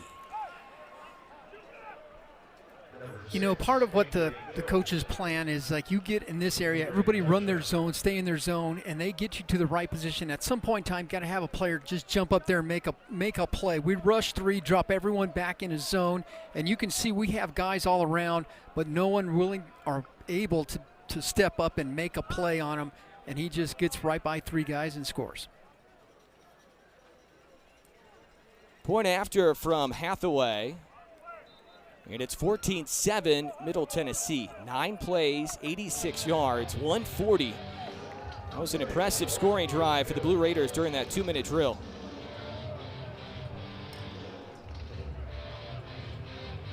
Just 15 seconds left, so they also used almost the entire clock. A couple of offensive linemen went down during that drive for Middle. They're trying to win against New Mexico State on the road and do what the Aggies did to the Blue Raiders in Murfreesboro a year ago. The Aggies won in Murfreesboro, second to last game a year ago, 36-21. Aggies are 2-0 all-time against Middle since joining Conference USA. Best case scenario here is likely a return for TK King.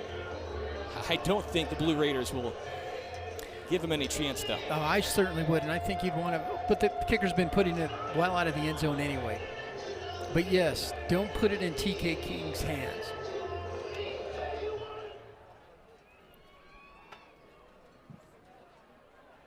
This is returnable for TK. No, over his head. I thought at first he was going to have a return over his head for a touchback out to the 25, and I would assume New Mexico State maybe will run one play and then take a knee, or just take a knee to start this drive right here. 14-7 Blue Raiders. They have scored 14 unanswered. But they did fumble at the 7. It could be worse if you're New Mexico State. So DeMonte will take a knee. 316 yards of total offense in that first half for Middle Tennessee. Blue Raiders got the football first today, so the Aggies will have the first drive in half 2, and they will go to halftime trailing by a score of 14-7. Season finale and senior day. Blue Raiders have run the football effectively. 159 on the ground, 157 through the air.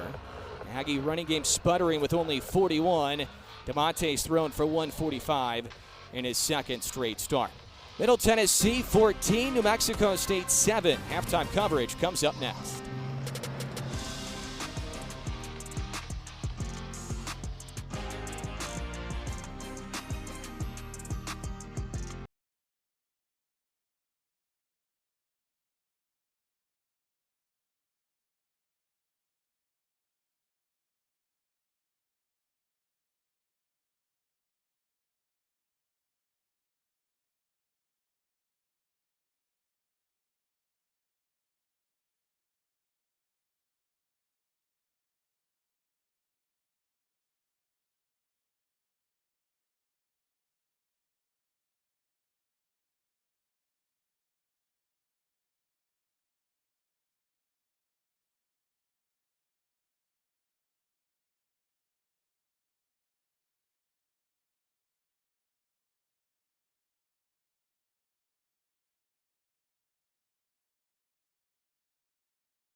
14 unanswered for Middle Tennessee to finish off half one. They lead 14-7 here at halftime, and our halftime show is presented by U.S. Solar. They are a proud supporter of the Aggies. U.S. Solar is proud to be the official solar sponsor of Aggie Athletics.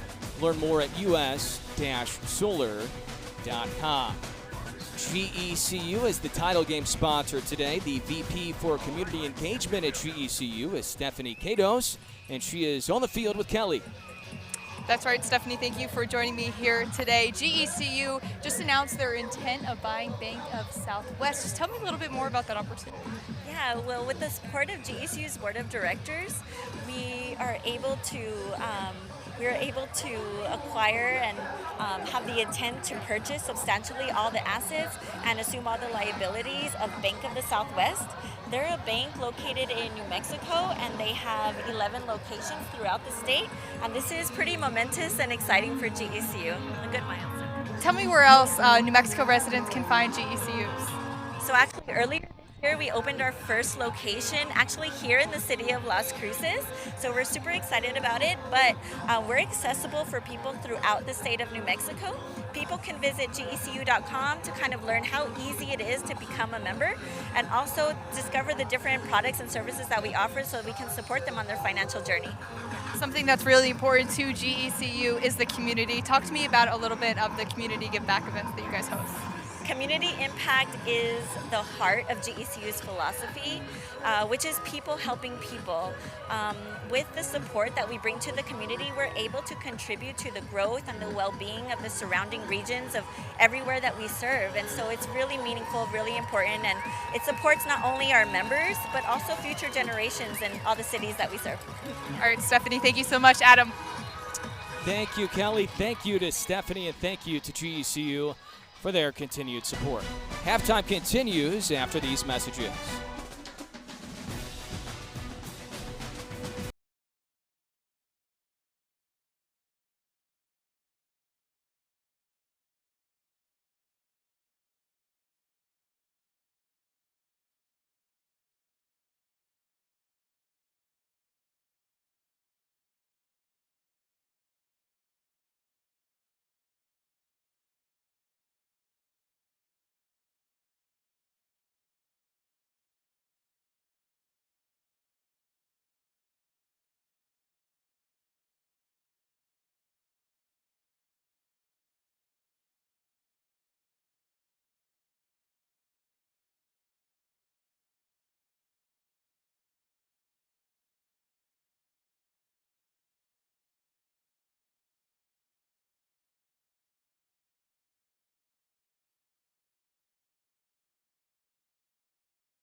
Thanksgiving in the books, Christmas up next. Season finale from Aggie Memorial Stadium. 14-7 is our score as Middle Tennessee scores the final 14 points in that first half. Good to have you with us here today. Adam Young alongside Danny Nee. Kelly Horizon is on our sidelines here today. The game kind of swayed at the end of that half, Danny. The fumble by Callaway inside the 30. Blue Raiders marched down and scored the go-ahead touchdown. I think that was the breaking point right there. That first half, that fumble really caused this great drive that they had. They put one in the books. Explosive plays on the defense would have been able to shut them down, and that leaves us at 14-7 in a deficit. Just one turnover for these two teams, but they've been costly turnovers here today. Blue Raiders had a fumble at the 7 on their first drive of the game. First half highlights presented by Memorial Medical Center. This was a big-time catch and run by TK King. The only points for the Aggies in the first half, 64-yard touchdown catch. 2 straight games now with a TD for TK, Danny. Oh, he's the guy. You get the ball in the open field, we want TK, we want the ball in his hands. And moments later, Blue Raiders tie it on the longest run during the freshman year for DJ Taylor. King's reception went for 64. Taylor's run also goes for 64. And the Blue Raiders tied it up on DJ Taylor's second rushing touchdown in his first year collegiately.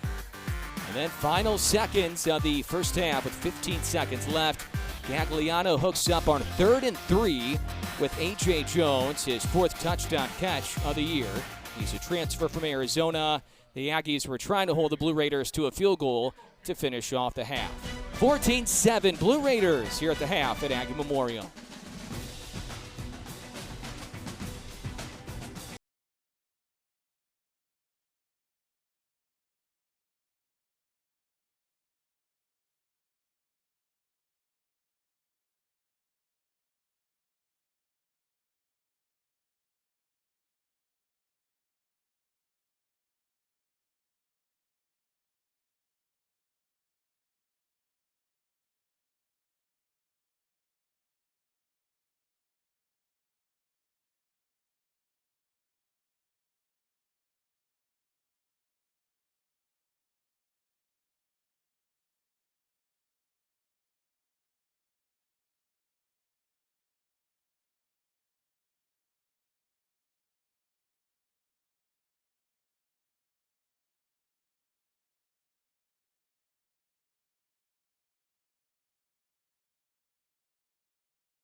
You're watching Conference USA football on ESPN+. Aggies trail by 7. Halftime continues on Senior Day.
Aggies get the football first to start half 2. Second half action next on a gorgeous Saturday from the Southwest.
Adam Young, Danny Neat, Kelly Horizon back with you. First half stats presented by Blue Cross and Blue Shield of New Mexico.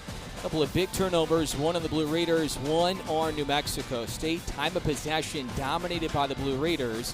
And that running game, 3 straight games now, it's been awfully good for Middle. The Aggies have to find a way to stop that in half 2, Danny. So we're looking at the stats. That just jumps out, right? 41 yards. How can that be that we run so well at UTEP when we come back over here and can't seem to run the ball? The turnovers really hurt us. It's the timing of the turnovers. We gave it to them. We're just about to put points on the board, and we gave it up. That's too bad. But we need to get the running game going in order to get the passing game to open up a little bit more. Balin Woodman will kick off to start half 2. 2 New Mexico States. TK King and Dejon Stanley. The Aggies won the opening toss today, deferred to half 2, forced a fumble in the red zone on the first drive for Middle. And now forced a takeaway in every game this year for the first time since 2011. Middle Tennessee took their first lead of the game in the final 15 seconds of that first half.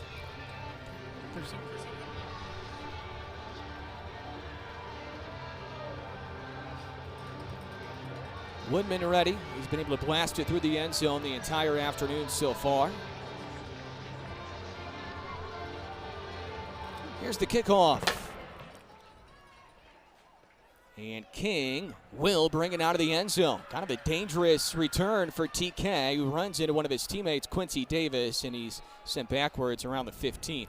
Kelly had the chance to catch up with Tony Sanchez at halftime. Kelly? Yeah, a close game at halftime is not an unfamiliar situation for New Mexico State this season. It's nearly something they found them in nearly in every single game. Talking to head coach Tony Sanchez, he said the second half is defining. Where they need to start, they need to get their run game going. Right now, they only have 42 yards rushing. That is led by Kadarius Callaway with 24. I also asked him, what is your message to Adam DeMonte right now? We're seeing him still kind of have those shakes that he had against UTEP early last week. They're a little bit longer in today's game. He said that he just told Adam he needs to slow down and go for those easy passes.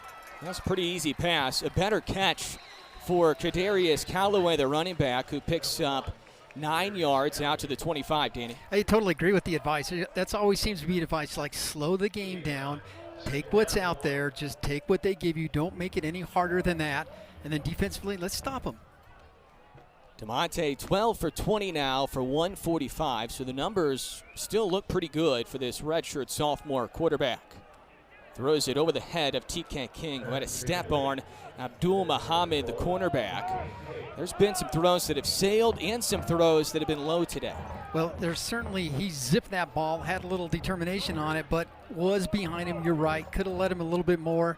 That's one that we want to get. When you're running that slant route and you have the defender behind you, you got to hit that. It's 3rd and 1, so the Aggies threw it on 2nd and 1. Callaway trying to push forward. Does he have enough? It's going to depend on the spot. Right now, it doesn't look good for New Mexico State. I think this is where you got to bring Isaiah Rudison in there and have him run that. He's the big body that's in there, right? And Tony Sanchez will not gamble on this side of the field. So the Aggies threw on 2nd and 1, trying to catch the Blue Raiders off guard, which I think they did. If DeMonte completes it to TK King, who knows what happens. So from 2nd and 1 to 4th and 1, and now you have to punt. The Aggies did have a successful fake punt a week ago, but it occurred at midfield, not in this area of the field. Gaston, the return man. Flag is thrown, and it's going to be a false start. False start. Offense number 4. 5-yard penalty. 4th down. So Max Dean will have to back up. The Aggies do not take advantage of having the football first to start the half. They're going to give the Blue Raiders a chance to extend their 7-point lead. There's a false start on Mitchell. First mistake he's made all day. He had a really good first half with 6 tackles and a forced fumble. Dean will punt it away. Line drive, end over end kick, and this is going to be a great return. Gaston having issues. Pops up in his belly, and he's taken down to the 22. Zayden Davis, the freshman linebacker, the special team stop. Gaston was indecisive and eventually had to handle the football. Well, the hometown hero, he comes up, Zayden's in there, and he just doesn't let him get in there. He stays in his lane, reaches up there with those big arms and brings him down. That's a nice bounce. Way to flip the field, and let's see what happens. You see Zayden right here coming up right in the middle of the screen there. He sees the ball bouncing around. He's going to try to get out around him, but not happening. Gaston was fortunate, too, that took a nice bounce on the turf up in his belly because he touched it initially and had to grab it at the end. Gagliano hands it off. Run game effective again for the Blue Raiders. Staying on his feet is Middlebrook, who barrels past midfield into Aggie territory. You know, there's talk about being gap sound, and that's where you have your defensive linemen stay in their gaps there. And let's just see what happens there. You'll see that right in the middle, Ezra kind of goes to the right. He gets out of that gap, and there was no one to fill that spot. So you get to the linebacker position, and then through the secondary, we miss a tackle, tackling in open space. Coach talked about it. We need to get better at it. 28-yard explosion on the run for Middlebrook, who's trying to bounce it to the perimeter and has nowhere to go. They've been successful just kind of running straight up the middle. For Middle Tennessee, almost 200 rushing yards already as we play early on in quarter 3.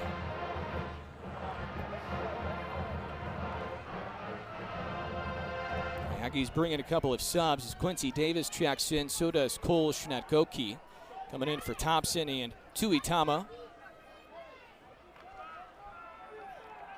Gagliano, 14 of 23 today.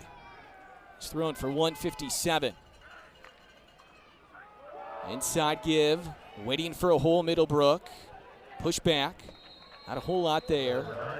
To the 38, check that to the 42, gain of 5 yards.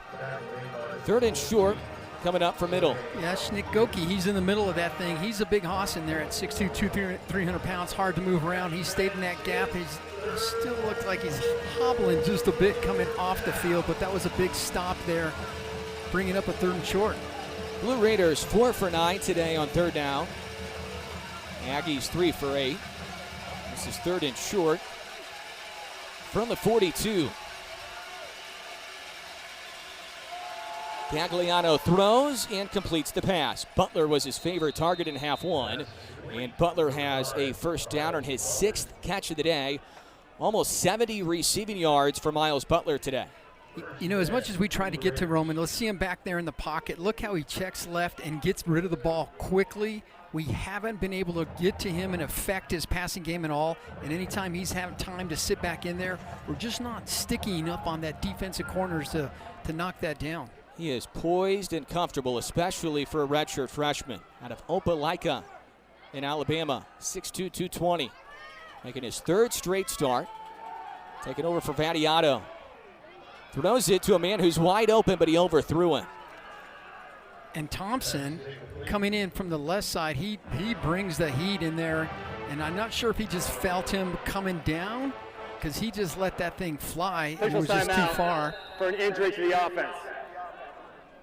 Gamarion Carter, the intended receiver, and another offensive lineman is down and injured for Middle. They had 2 O-linemen leave during the final series in half 1. And this is the 3rd offensive lineman that's gone down since the end of the 1st half. Timeout in the field. And we'll tell you who the injured player is when we come back. 2nd down and 10 coming up for Middle.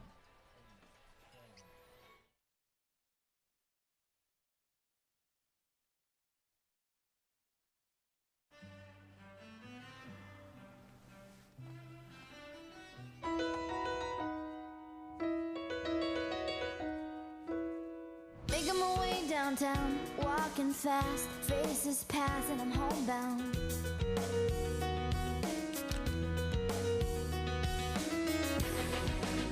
And I need you, and I miss you, and now I wonder. Here's to the unseen late nights, learning curves, and your perseverance. The behind the scenes is where the magic happens. It's where you shape your process and where you don't let anything hold you back. GECU is there to support you through it all with the products and services that you trust, so you can focus on making your own path. Become a member online now at GECU.com. 75 years ago, a foundation was laid, not of brick alone, but of belief that every patient matters. We've grown with our city through generations of hands held, hearts mended, and lives changed. This is Memorial Medical Center, built to serve, driven to heal. Here for 75 years, here for what's next. Take pride in your work. The things that you make you. White Sands Federal Credit Union has built something to be proud of right here in the Mesilla Valley, helping generations of people at every step of life. Local people making local decisions, paying attention to the details with all the loan and financial support you need. When it comes to our community, come to White Sands Federal Credit Union, your local credit union. Second down and 10 coming up for Middle as we play early on half two. It's that exciting time of year with lots of big games to enjoy. It's also the time of year when drunk driving crashes and fatalities increase. Stay in the game and designated driver. Together we can end DWI.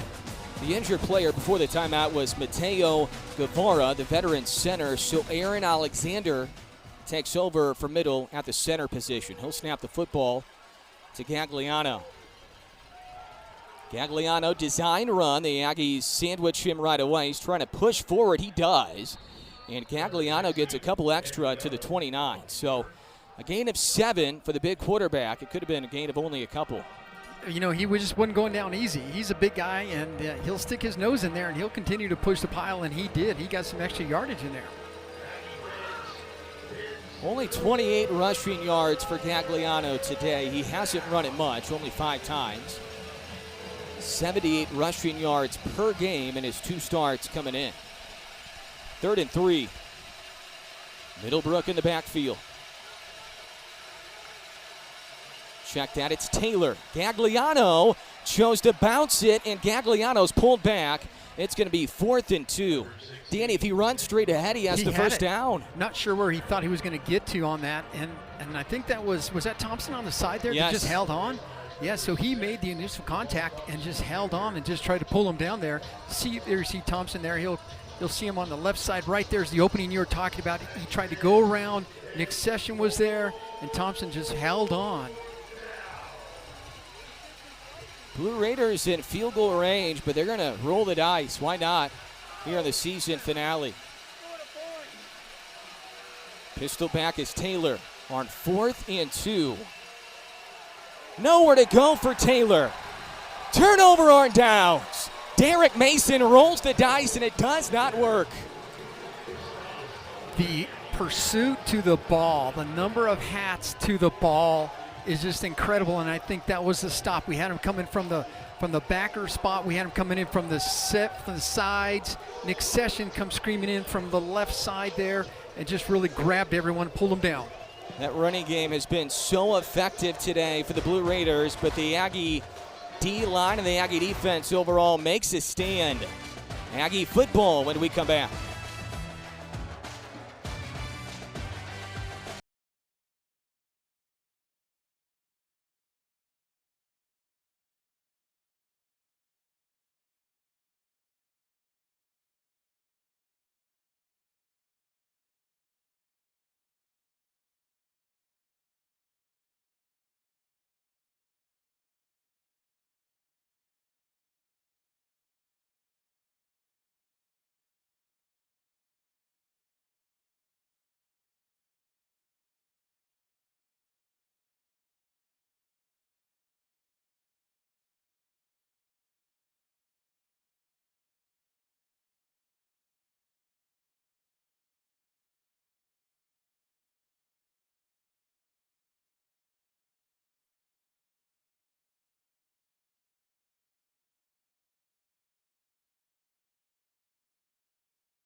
senior day today for 20-plus Aggies, including Lake Charles, Louisiana native P.J. Johnson.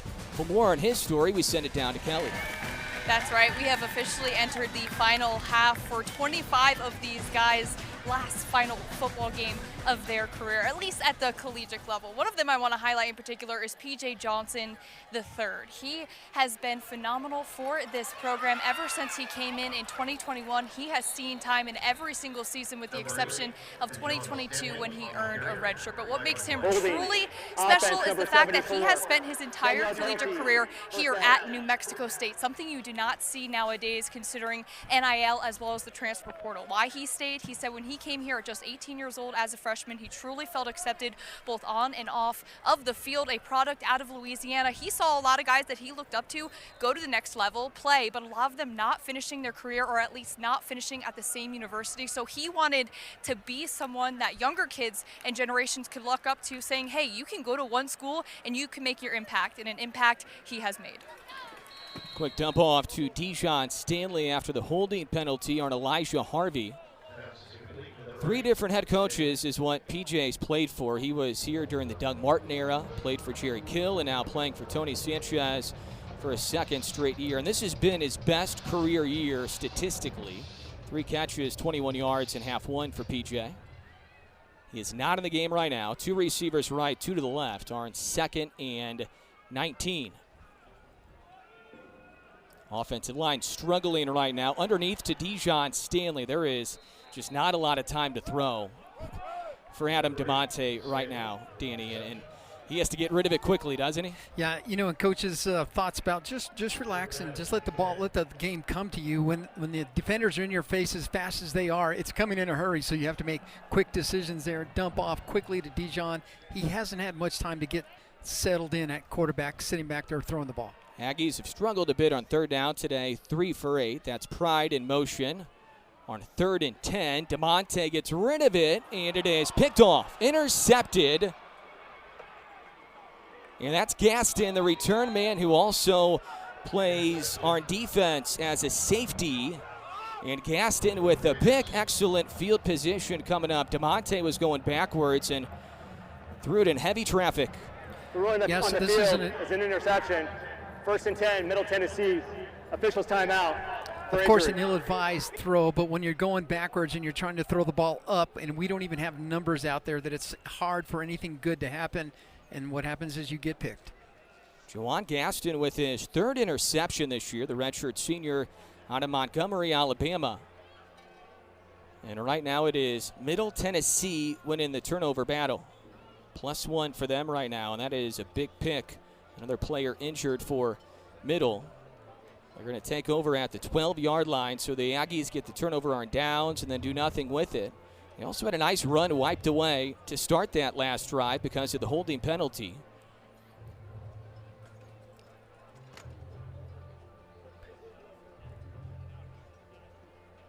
There's been a lot of players going down during the course of the game today. It's been a lot of offensive linemen that have gone down.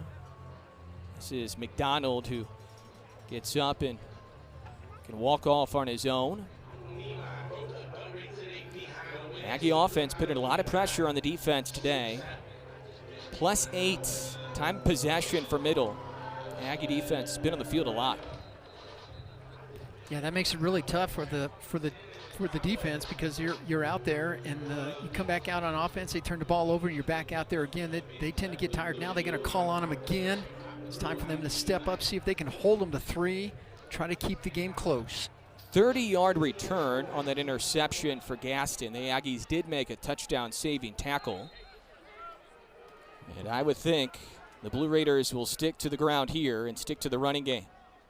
Middlebrook, the running back, designed run for the quarterback, Gagliano, who's tripped out of bounds by Sone Alpiu, who in half one had a team-high 8 tackles.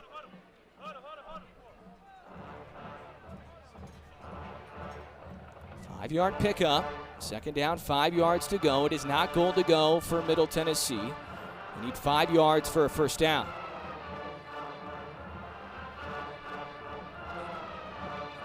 Trying to go ahead by 2 touchdowns. They've already scored 14 unanswered. Direct snap to Middlebrook, and the Aggies don't buy it. Gagliano was lined up as a receiver, so Middlebrook could have tossed it to him. Middlebrook keeps it on the Wildcat, and now it's 3rd down. Yeah, Aggies all over that. When they see him back there, they know that he's going to keep it around the side. He's got speed. He's trying to get to that edge, to bust the edge and then get to the end zone. But they really did well of setting up that edge and just turning it back in. Nothing doing there. So let's see what happens on 3rd.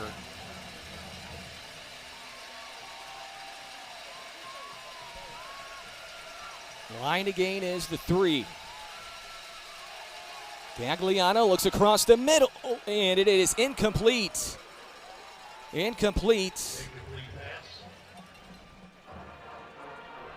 It was intended for Tavion Galloway, and now the Blue Raiders will have to settle for a field goal attempt.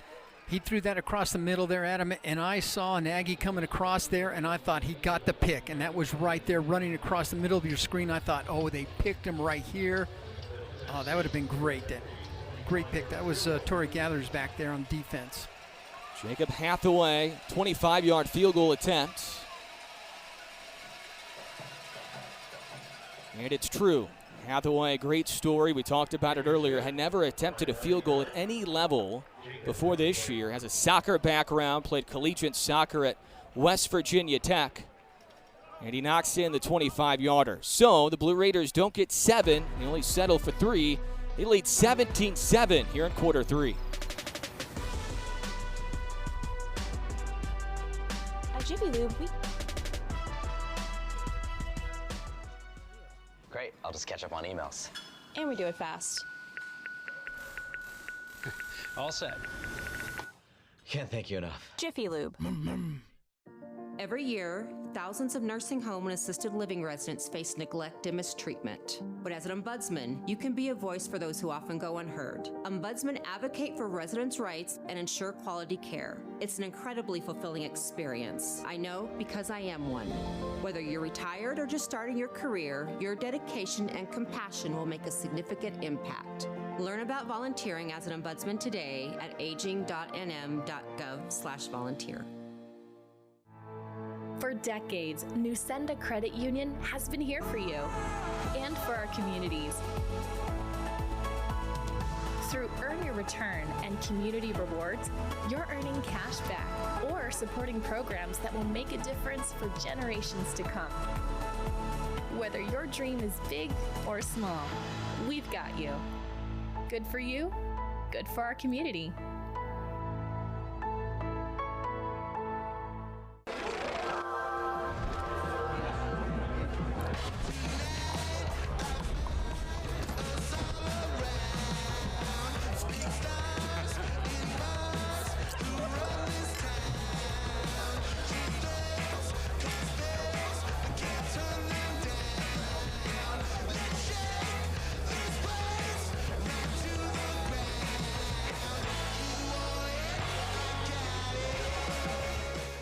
At Jiffy Lube, we care about your time. We do quality oil changes with a careful vehicle review.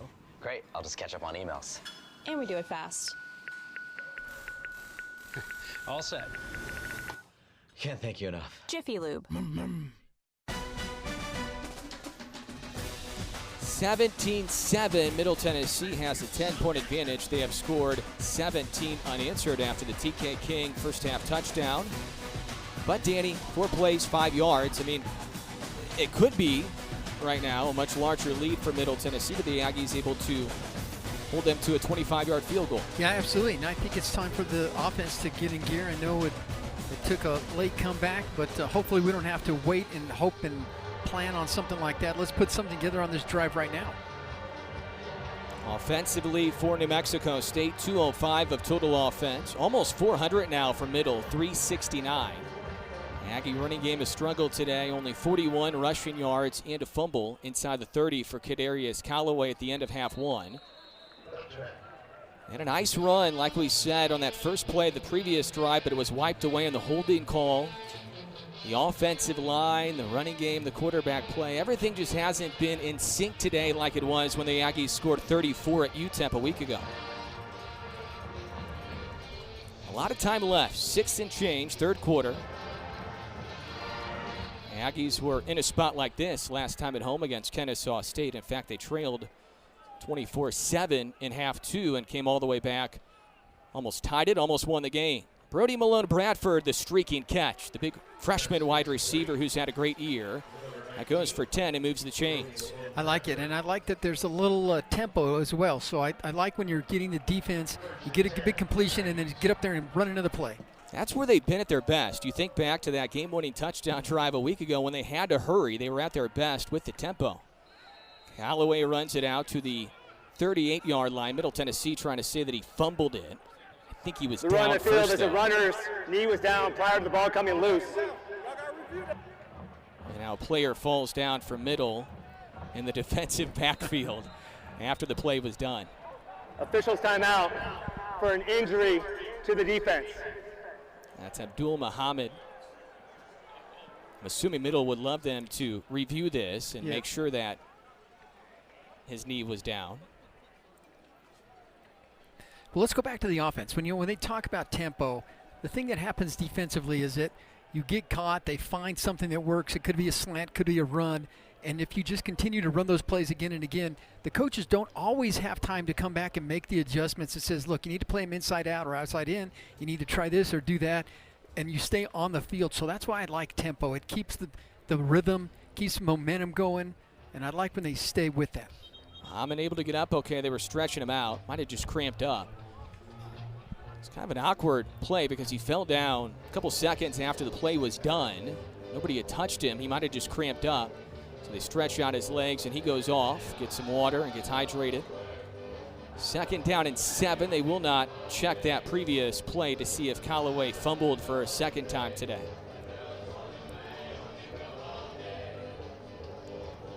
Aggie scrimmage from the 38. Adam DeMonte, 2nd straight start. Gilbert, Arizona native.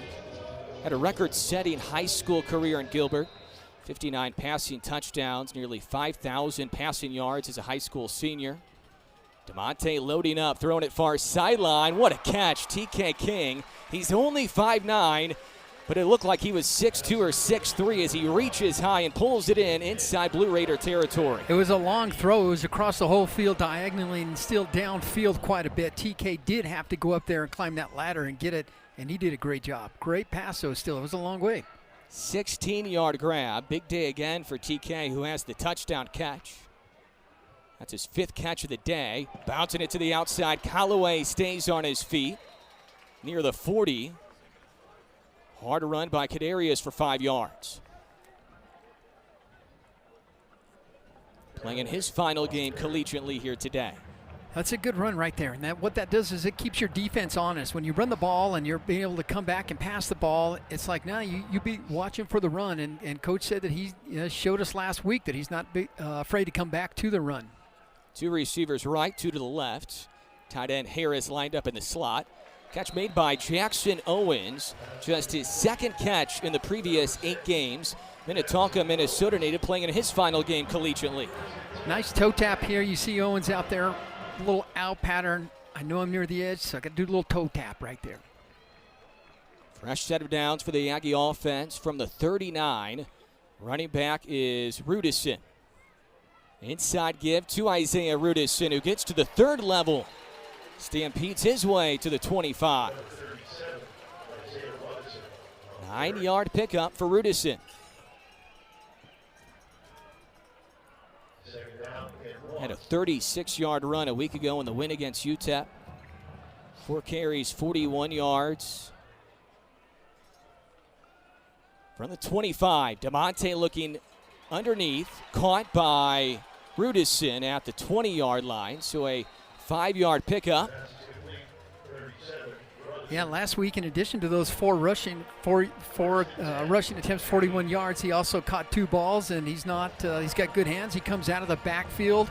There was no one coming in, so he released right up the middle. The run in the field as the runner's progress was stopped. 1st down. Another Aggie 1st down during this drive. Now they scrimmage for the 20. Need to get 7 right here. Down 10. Inside of 3 minutes left, 3rd quarter. Johnson put in motion by DeMonte. Middle blitzes, caught by Brody Malone Bradford. Gets out of a couple of different Blue Raiders and pulls some guys all the way down to the 12-yard line. 8-yard hard run after the catch for Brody Malone Bradford. Yeah, Brody's no small guy either. He's 6'5", 205. Here comes the blitz. The whole house is coming. Throw into the blitz is what you're taught. There it is right there to Brody, and he's going to pick up some extra yardage. Great job. 2nd down and 2 from the 12. Handoff Callaway. And Callaway is going to wind up a half-yard shy of a first down. So 3rd and a half yard. 2:10 left, 3rd quarter. Callaway is going to go off. Let's see what the play call is here. This might be a 4-down area anyway, Danny. Yeah, they're going to go with the tush push with DeMonte.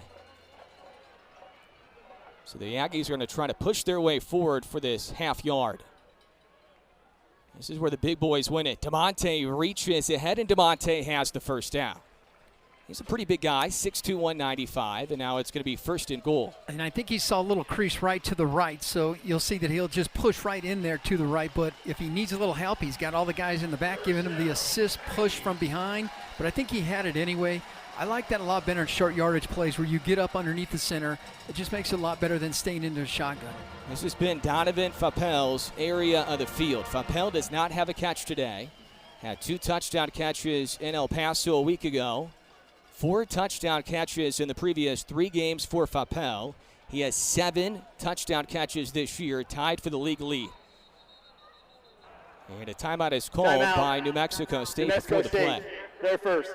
And it seems to be a communication issue because I saw a couple coaches looking up towards the box. Some of the guys were not on the same page, so the Aggies have to burn a timeout with 1:04 left in the 3rd.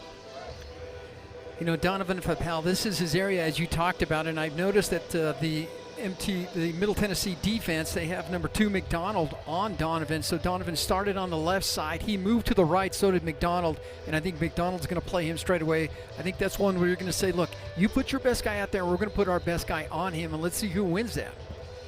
We've seen Fappel win a lot of one-on-one 50-50 balls in the end zone this year. Hard to fathom he doesn't have a catch yet today. 9 catches in back-to-back games for Fappel coming in. This is a 10-play, 65-yard drive. DeMonte 5 for 5 passing for 46 yards on this current drive. 1st and goal from the 10. DeMonte is going to go far corner of the end zone. A lot of contact there, and Gavin Harris is pleading for a flag. He won't get one. There is a flag near side, though, on the opposite side of the field. Brendan Harris in coverage on the far side with Harris. Prior to the pass, holding defense number 39. Half the distance to the goal from the previous spot. Automatic first down.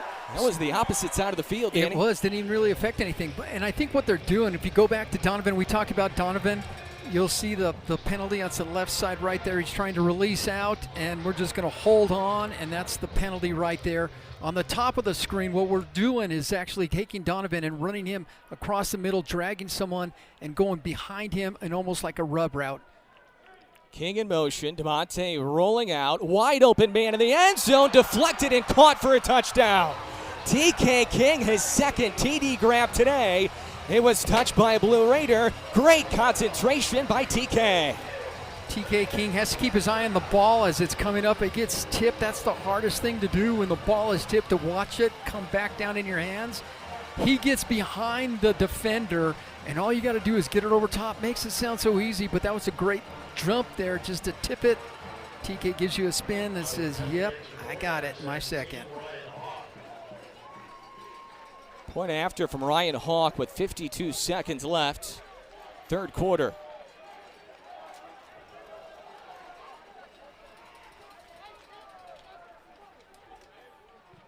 Three-point game, first Aggie touchdown and the first Aggie point since quarter 1 when TK had a 64-yard touchdown catch.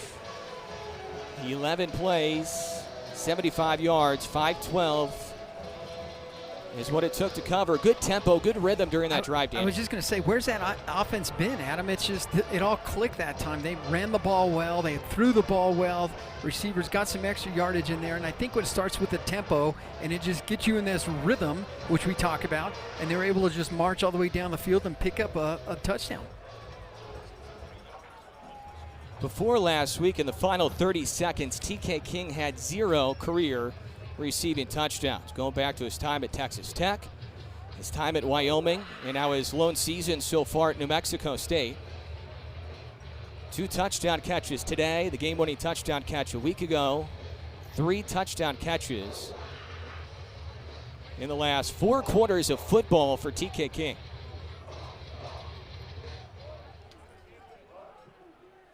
Kaya Francone with a pooch kick. Fair catch is called for by Middle Tennessee. So they will start at the 25-yard line with inside of a minute left in quarter 3.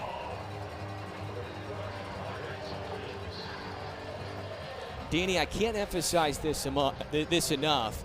It's been cool to see how hard these two teams are playing in a game that it's a season finale and you know you don't have bull hopes after this, right? Yeah, totally. But every coach I've talked to, there was no backing down. It's like, this is still a huge game for us. We need to finish strong. We started something. It's got to be there. We're not letting up. So, yes, certainly they're playing very, very hard and taking this game seriously, even though there's not a bowl involved.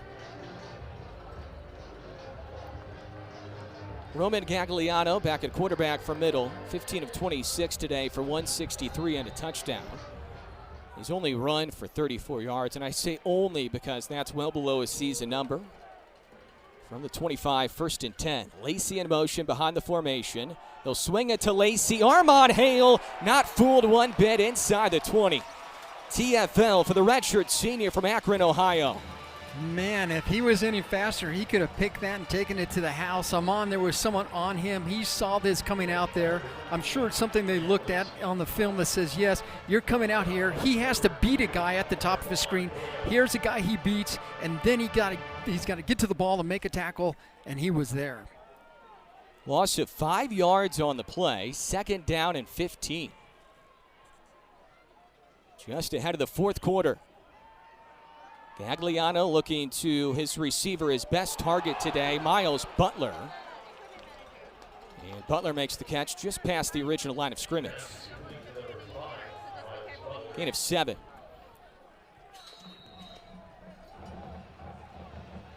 And we'll go to the 4th quarter. 3rd down and 8 coming up on the other side for Middle Tennessee. This one is up for grabs. And TK King, the Houston native, has had something to say about it here today. His 3rd touchdown catch in the previous 2 games. Aggies within 3.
Adam Young, Danny Nee, Kelly Horizon back with you for the final quarter of the season for these two programs. Middle Tennessee leads by 3. They have a big 3rd and 8 to start the fourth quarter. They need the 35 for a first down. Gagliano hit as he throws, and it's incomplete. Aggies blitzed. Great disguise. You bring everyone up on the line of scrimmage. You line up 7 in there, and you say who picked which one's going to come, and we dropped some guys back, brought others, and were able to affect the pass. One of the few times we've been able to do that today, and that's what happens when you get to the quarterback. And now they're going to look for an explosion, so they're going to bring in TK King to return the punt. All day today it's been TJ Pride, who has great hands back there, but when you're looking for a backbreaker kind of a play, you bring in TK. Standing back at his own 30.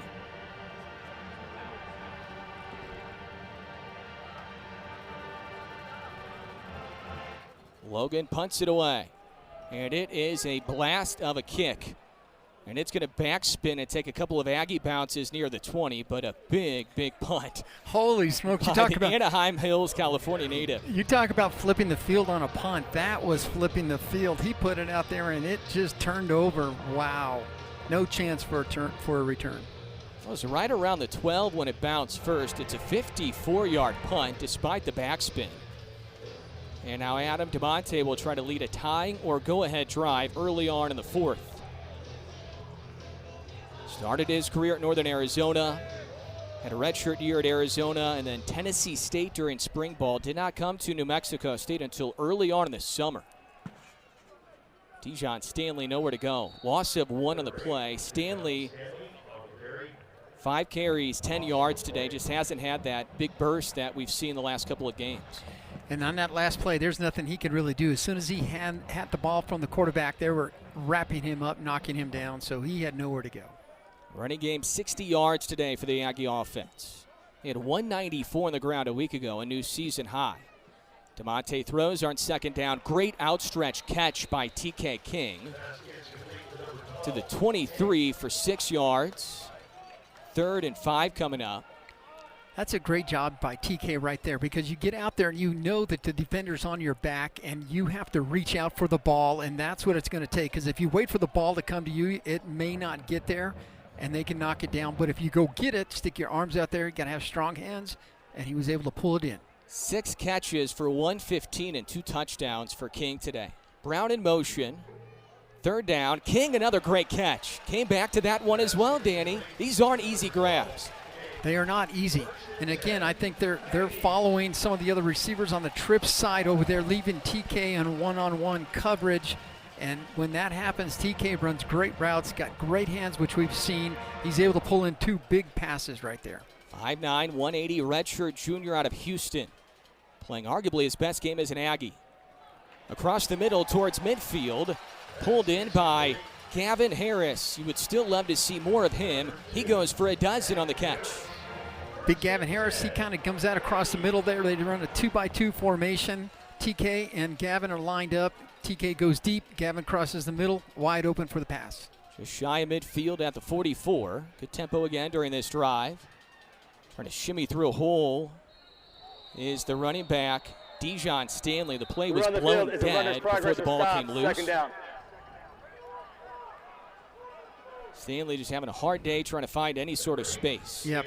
Part of that is that Coach Yost still has to run the ball once in a while, because you have to keep him honest, because if you go just strictly to throwing the ball, you see Yost in there next to Coach Morris in the forefront, Yost on the backside there. But if you just throw the ball, they won't respect it, and they'll just play pass and not have the run. So you have to run it once in a while to keep them honest. 2nd down and 9 from the 45. DeMonte looking far side for Brody Malone. Bradford, and a flag is thrown. It was a pretty good ball. He was held, though. Devin Carlisle will be the guilty party in coverage for middle. Transfer from Iowa Western Community College. I like the pass that Adam threw, because Adam threw the fade Pass back. interference. Defense, number 15. 15-yard penalty from the previous spot. Automatic, first down. So you can see the strength of Adam's arm in there. He has sitting in the pocket. No one's affecting him. He's able to get his feet planted. He throws a ball, kind of a fade deep over the shoulder there. and he just pulls it to a part where no one's going to be able to get it but Brody, but he was held. Great pass, though. 8 penalties now today are in Middle Tennessee. New Mexico State has only been penalized 3 times. DeMonte throwing it for TK King, and King made the catch. TK King, an unreal catch. Flag is thrown as well. It's going to be PI and a touchdown for TK. Oh my goodness, Adam, I don't even know what to say. That one where you put 2 people over there, so now they have a safety over Pass top. interference. It's defense number 21. That penalty is declined. Result of the play. Touchdown. Hey, yo, here we go. They put 2 people over there. You have the safety over top with the corner as well. So you see the 2 people right there. He throws that back shoulder. See how it goes to his back shoulder? He's got to get up there and make that play against the defender that's right on him. He's in great position. TK manages to watch the ball, keep his eye on it. We already know he's got strong hands. Pulls it down. Previous plays under review. The rule in the field is a catch for a touchdown. They're going to review this to see if it stands. It was pass interference as well. And how about that ball from DeMonte? I think there was only one spot to throw it, and he found the window. Yeah, I can tell you, Adam, I was up here looking at it thinking, oh, no, not that. You're not going to try it. Yes, you are going to try it. Oh, my goodness. And, yes, TK is able to make a great play on it. It was a great pass. That back shoulder fade for TK. If he doesn't catch it, nobody catches it. It's just a great ball.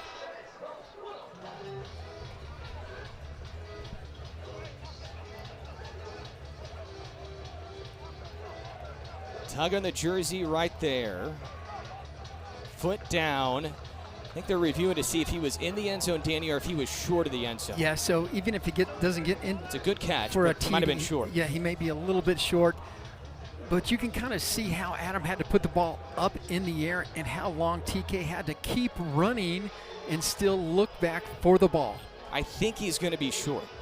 They're going to place the football, looks like, at the half-yard line. After review, the receiver caught the ball, and his left elbow was down with the ball at the half-yard line. It'll be 1st and goal at that spot.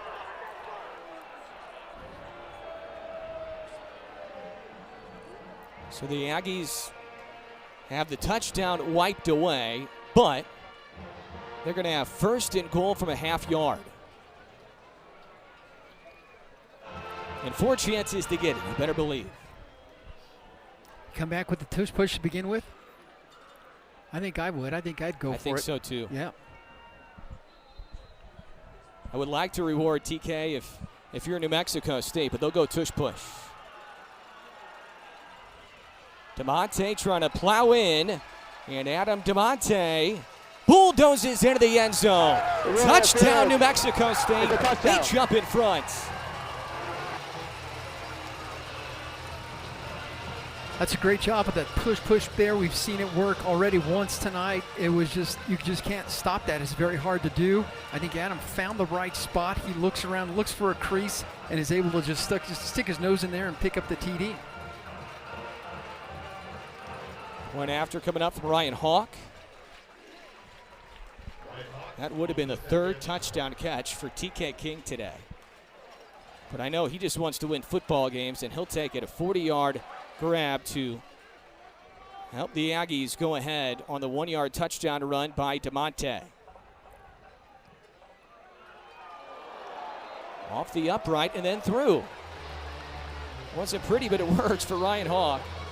And it's 21-17 with 11:49 left here in the 4th quarter. This is one of the better catches you're going to see today around the country in collegiate football. TK King, remember the name, a PI as well. 40 yards, which leads to an Aggie score.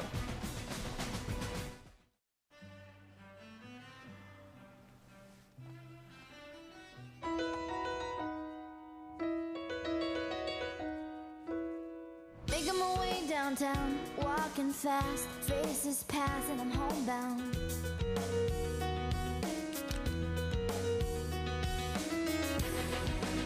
And I need you, and I miss you, and now I wonder. 50 years ago, the Muscalera Pecha tribe introduced the world to a new destination Inn of the Mountain Gods. What began as a small hotel has evolved into New Mexico's premier mountain resort.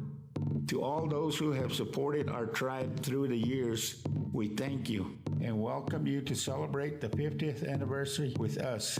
Hashlatine bagotli, hashlatine benagotla. Yeah.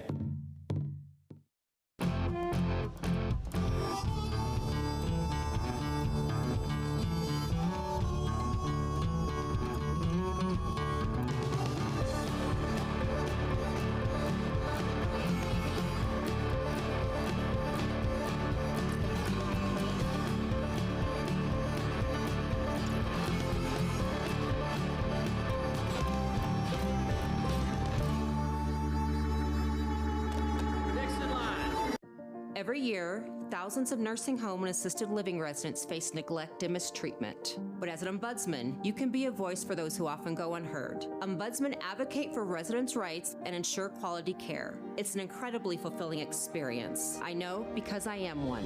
Whether you're retired or just starting your career, your dedication and compassion will make a significant impact. Learn about volunteering as an ombudsman today at aging.nm.gov/volunteer.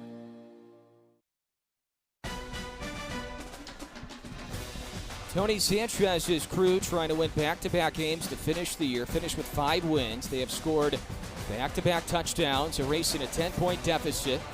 Last drive, 7 plays, 82 yards, 255. TK King had a massive role during that drive, Danny. A couple of acrobatic catches, including the 40-yard catch towards the end of the drive.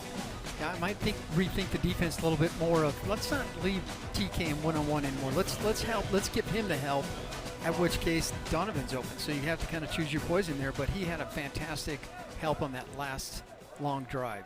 I think the Aggies might try to pooch it again. Ryan Hawk's kicking off. Kaya Francone had been handling kickoffs, and Hawk will get it to the end zone. So it's a touchback. And the Middle Tennessee offense now has to play from behind as they start at the 25-yard line. TK King, updated numbers, 8 catches, 162, 2 touchdowns, almost had a third.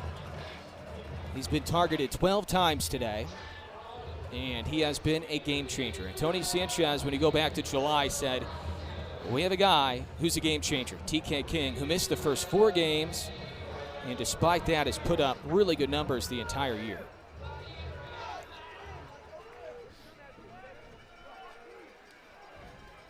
Almost 600 receiving yards for TK this year. Gagliano rolls out and throws to his tight end, Tipton, who's steered out of bounds by Nate Mitchell, who's been busy again today.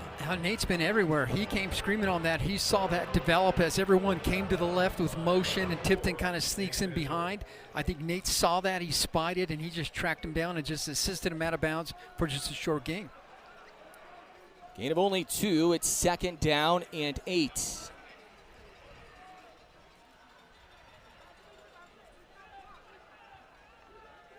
Taylor, the running back, designed run for Gagliano, who's tripped up by Alpiu and then finished off by Torrey Gathers. 3rd and short for the Blue Raiders. Boy, it's a good thing they got to him and just grabbed his shoelaces or something, because that was a gaping hole right up the middle.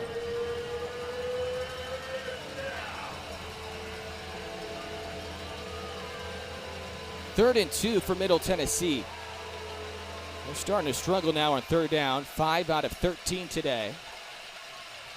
36% of the year coming in. 5 out wide, empty backfield. They're going to throw on a 3rd down. It's a low throw and a shoestring catch on top of the turf made by the tight end, Hunter Tipton, for his 4th catch today. 5-yard pickup and a fresh set of downs for Middle. Yeah, it makes it really hard if he can't get to the quarterback. When he has time back there, he can hit his targets, and he did. But he's releasing the ball so fast that if you send everyone, you could be picked off in the secondary. 212 on the ground today for Middle, 172 passing, almost 400 yards of total offense. Gagliano pulled down from behind. Gabe Peterson.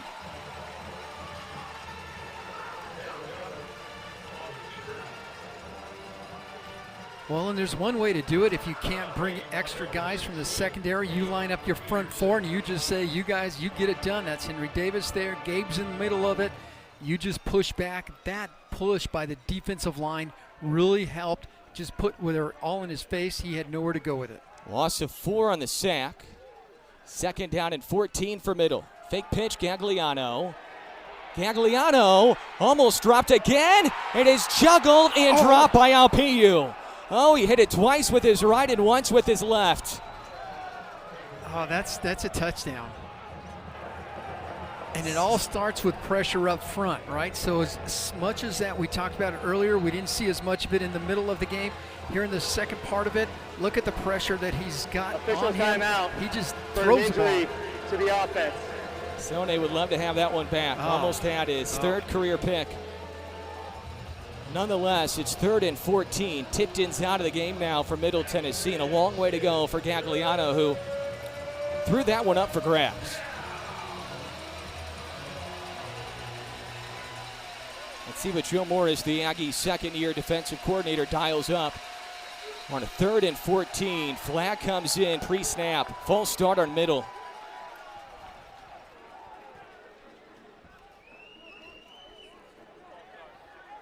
Ball start.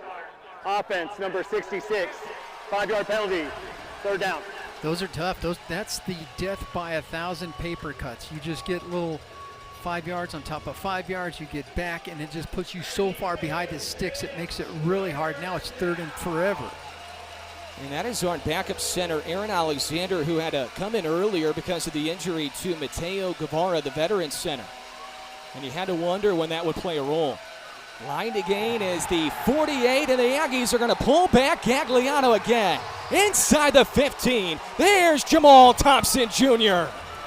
Man, Jamal Thompson just put a move on his guy on the outside. He had a little swim move underneath. He swam underneath him, got that arm through there, the shoulder, and he was off to the races. You'll see him at your bottom of your screen right there, number 6. See, he just puts that shoulder underneath. Once that shoulder breaks 79, he can't stop him, and he's too fast, and he just pulls him down.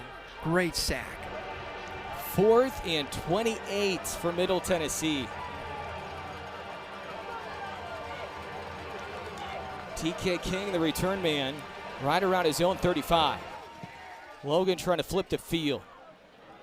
TK will get a return. He's done everything else today. He's going to return punts now as well. 35-yard line is where the Aggies will start with 8:33 left, 4th quarter, up 4 in the football. And now the real question down the stretch is, can the Aggies find a way to establish the run? Just 61 rushing yards here today, trying to finish 2025 with a win.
day for TK King. For more on him, let's go down to Kelly. King has arguably been the biggest playmaker, not just this week, but last week as well, when you consider his game-winning touchdown in the final seconds of the game against UTEP today. He has found the end zone twice, nearly 3 times so far today. He has accumulated 162 yards. If the game were to end right now, that would already be a season best. But the thing that's most impressive is how he's making these grabs. They're not easy. He's showing off his hops. He's stopping his feet and going back to the ball, really showing off his football IQ. So if you're New Mexico State, TK King does have 1 year more left of eligibility. He's the guy you're going to try to look to hang on to. Absolutely, 2-yard run for Stanley. Danny, the Aggies have to establish the run down the stretch. Well, and you know, Coach Yost has shown that he'll go to the run when you least expect it. On that last drive at UTEP, he'll do it. But you also have to, at some point in time, say, look, if it's not there, let's just give on to it. Let's just throw the ball. If we can't run, we can't run. 8:05 left. Aggies try not to be too conservative down the stretch. DeMonte looking for King again, and it is deflected. There is a flag in, though. It's intercepted for now for Middle. King the tackle from behind. Intercepted by Kalen Woods. But let's see if it's defensive pass interference or Middle Tennessee. They've been unable to stop TK King all day, and this could wipe away an interception for Middle. And that was just unlucky, too. It was just to put an arm up, and it bounced off him. After discussion, there is no foul on the play for defensive pass interference. The rule in the field is an interception. 1st and 10, Middle Tennessee. Tony Sanchez getting the explanation right now as the officials pick up the flag. I don't know, it looked like pretty good coverage. I didn't see much there from Abdul Muhammad. And there wasn't much TK could do to go back to the ball because the defender was in good position. This is one of those ones where you just fly too close to the sun. After a while, you get burnt. So you have to be careful of keep going back to the well. In this case, good defense. He put an arm out and tipped the ball. Now the defense, Aggie defense, is going to have to stand up. Kalen Woods with the interception, his first this year, the redshirt junior out of Oakland. It went off the arm of Abdul Muhammad, the Omaha native first. Blue Raiders will take over at the 36, and this game continues to have momentum swings. Running back Middlebrook, Okiki, and Gathers on the tackle. Gain of maybe a half yard on that first down run for Middle.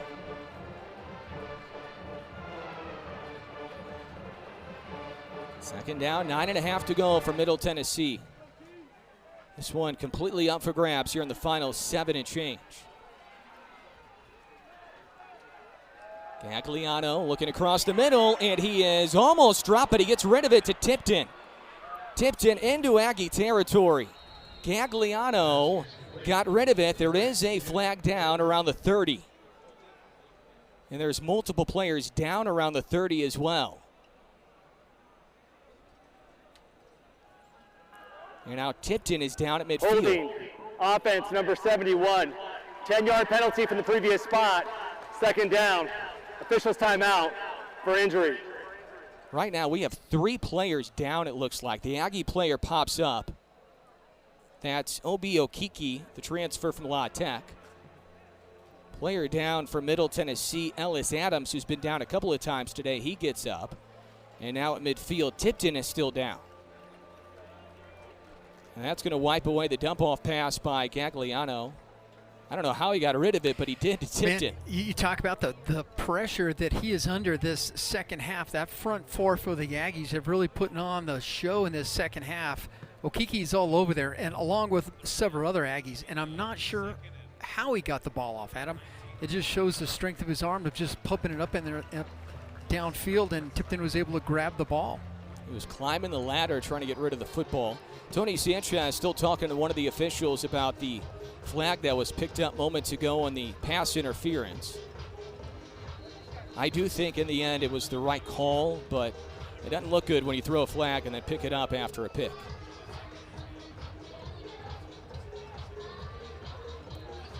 Replay, 2nd down.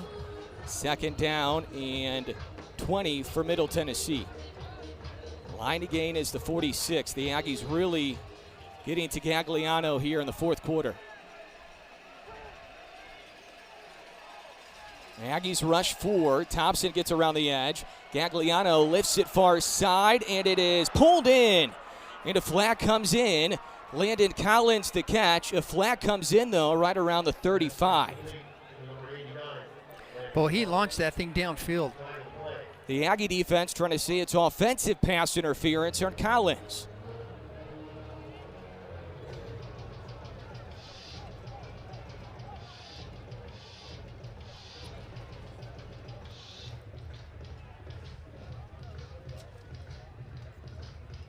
After discussion, there is no foul for offensive pass interference.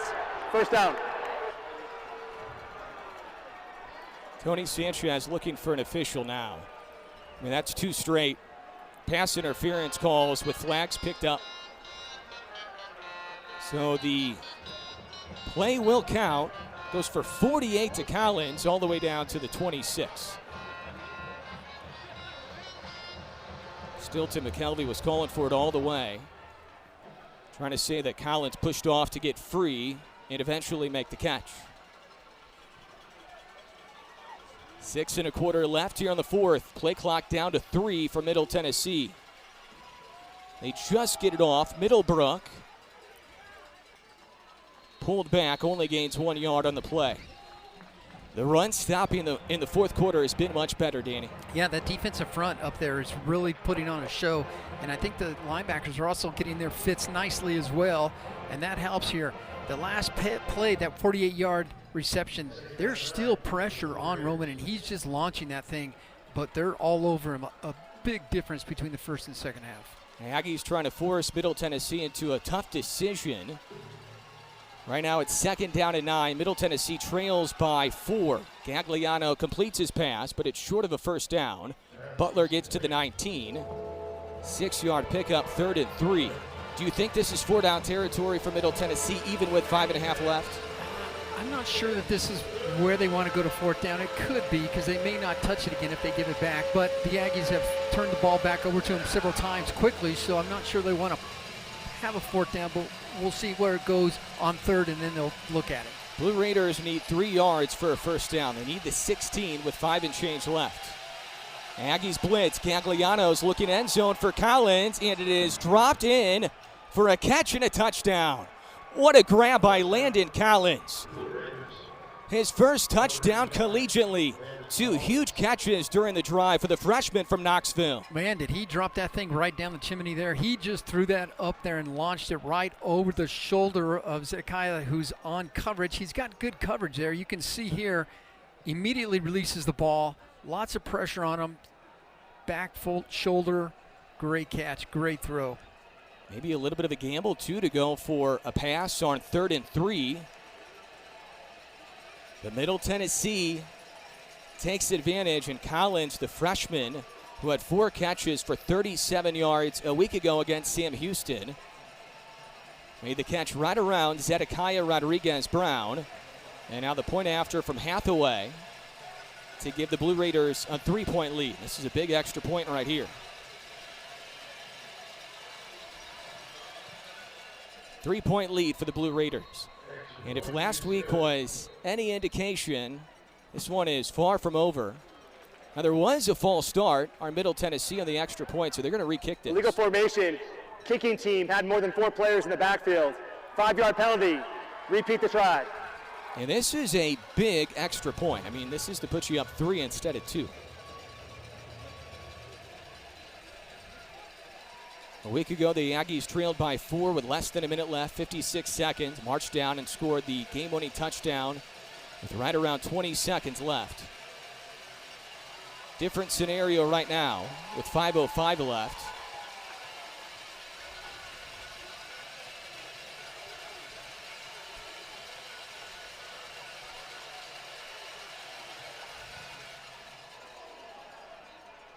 And Hathaway just sneaks it through. So it's a 3-point lead for the Blue Raiders with a lot of time left, 5:05, and an Aggie offense that has looked awfully good before the last pick. So here's the touchdown right there. You see how fast Roman's getting rid of the ball, and that's because the pressure has really been all over him. So he launches that well before he gets near the end zone, and he just throws up a great ball that just goes over the shoulder, and they make a good reception. Aggies in great coverage position, but just can't do anything about it.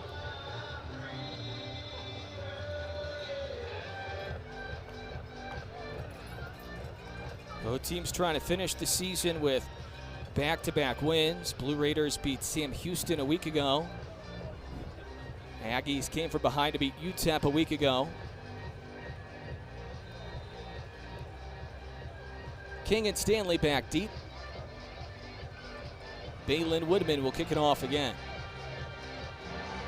This has been a fun football game today. 24-21.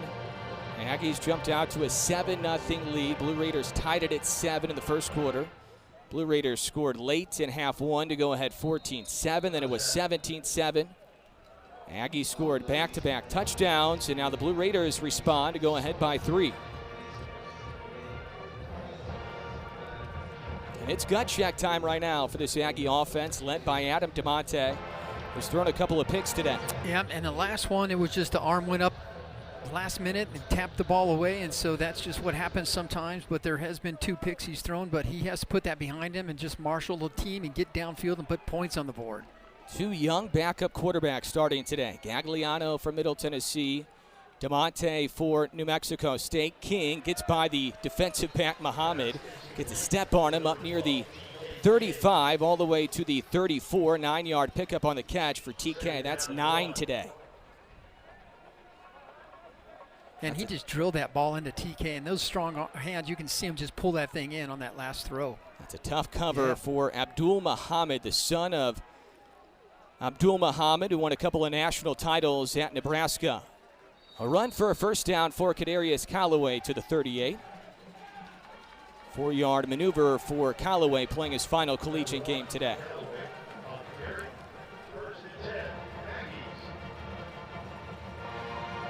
Both these teams have been in so many of these games all year. It's kind of ironic how it comes down to this. 3 points of separation right now with 4:10 left.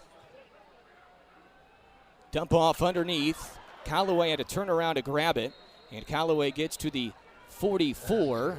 6-yard pickup. You know, if he didn't have to turn around for that one, he was coming across the field on underneath. I think he was looking to come out there and try to get the corner and get some extra yardage, but had to go back and catch that. It was just a bit behind him. DeMonte stepping up, looking to run, and a flag thrown at midfield. DeMonte tripped up, and we'll check on the flag. This is going to be on the defense for holding. I think Brody Malone Bradford was held, the wide receiver on the far side.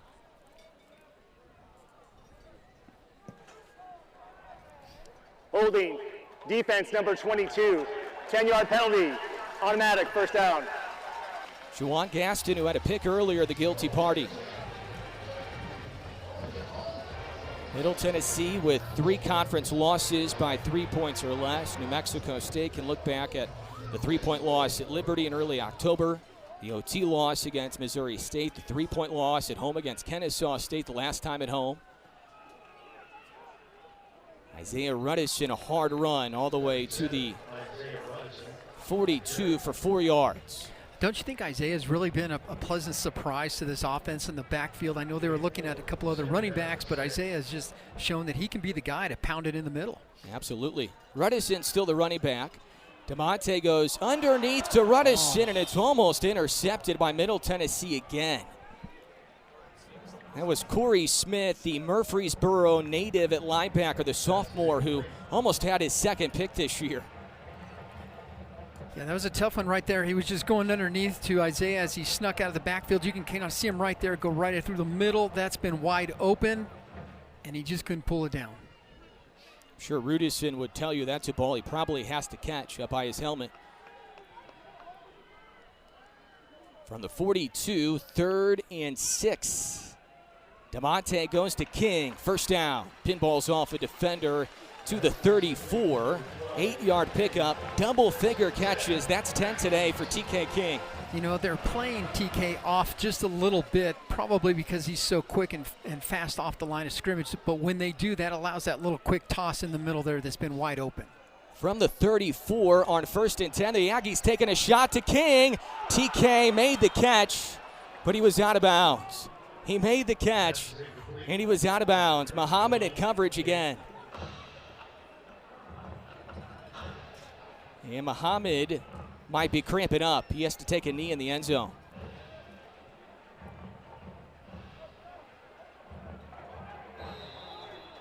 Before the ball was placed, officials timeout for an injury to the defense. Well, Muhammad's been the one covering King, and now he has to go off. I think he was cramping up. So he took a knee in the end zone, and he's going to go off to the Middle Tennessee sideline on the opposite side of the field. It seems like he's moving okay, but he was in some pain after the play. And, you know, I saw Coach Sanchez getting on Adam after that last pass, and it looked like he was saying, you know, to the inside. I don't know if he was telling him, go to the inside or look to the other receiver that was open over there. And I didn't see the open receiver over there, hard to tell. But Coach Sanchez, certainly this is something that's like right down here. He's seen this movie before. It's like, oh, we're so close, but we need to finish. We talked about finishing games when I spoke with him this week, and he said this has just got to be our way we got to build upon. Got to finish a game. Quick breather for King. He's on the sideline right now on 2nd and 10. Who does DeMonte go to? Underneath. That's Callaway. Had his jersey pulled, and he sprints ahead near sideline inside the 30. Down to the 27. He picks up 7, 3rd and 3, and Callaway's in some pain.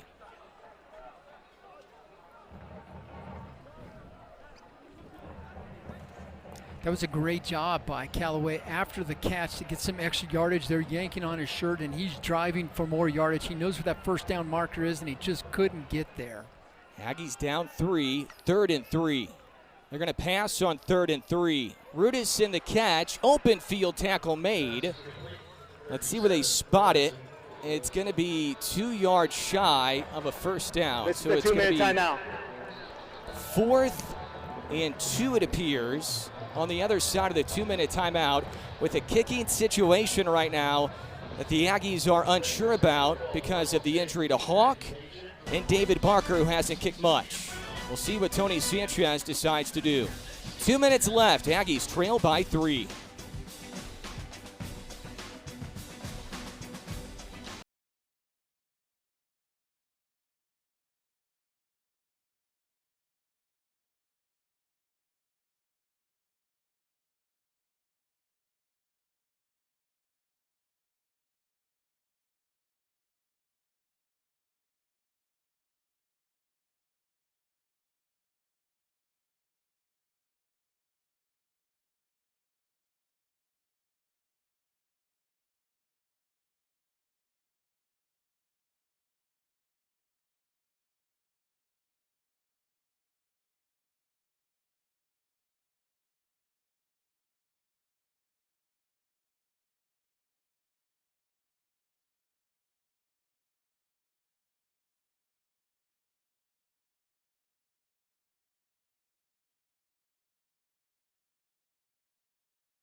Tony Sanchez will leave the offense on the field on 4th and 2 for the 26, down 3 with 2 minutes left.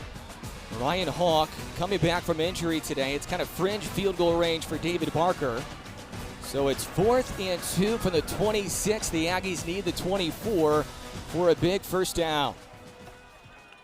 Blue Raiders rush 4, and the play is blown dead. The Blue Raiders will call it Prior to the timeout. snap, timeout, Middle Tennessee. They're first, 30 seconds in length. Game clock operator, please reset the game clock to 2 minutes. Thank you. And because of that, the Aggies kind of showed their hand on that play call. It was a rollout for DeMonte. It was a great timeout call, right? Because then now you get to show your hand. It says this is what we're doing now. Do you change it? Do you do the same thing? And the play was a little rollout. And on the trip side, there were 3 receivers to the Aggies side of the field. It looks like they were going to run like a little rub route where they're going to cross underneath each other. And TK was coming across the middle. I think that was the guy they were going to go to, or a run. Give him the option. I still like that. It's like put him out there. If it's not there, you go run for the first down. TK King's been your guy today for New Mexico State. 10 catches for 178. Gavin Harris, only 2 catches today. He would be a prime target as well on 4th and 2. Receiver to the top side, Brody Malone Bradford. Brown put in motion. 2 receivers to the near side. DeMonte's throw is batted around, and it is intercepted. There is a flag thrown. Running back down the field for a pick 6 for now is McDonald, but there is a flag down where the defensive back was. This is where it would be really interested to be able to listen to the play call and see where you're going, because he was covered. There were people all around him. You see 2, there was another one, 3 guys right there.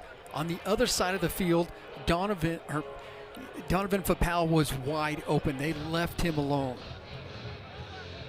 The officials have picked up 2 pass interference penalties so far in the quarter. Pass interference, defense number 20. The ball be placed at the spot of the foul. Automatic first down. Well, it couldn't happen a 3rd time, I guess, huh? We saw it happen twice earlier. One flag was picked up on defensive pass interference on an Aggie interception, and the other was picked up on an offensive pass interference call by Middle Tennessee on a 48-yard gain that eventually resulted in a touchdown later in the drive. So the Aggies have new life from the 20 with 1:45 left. Wow. How about that?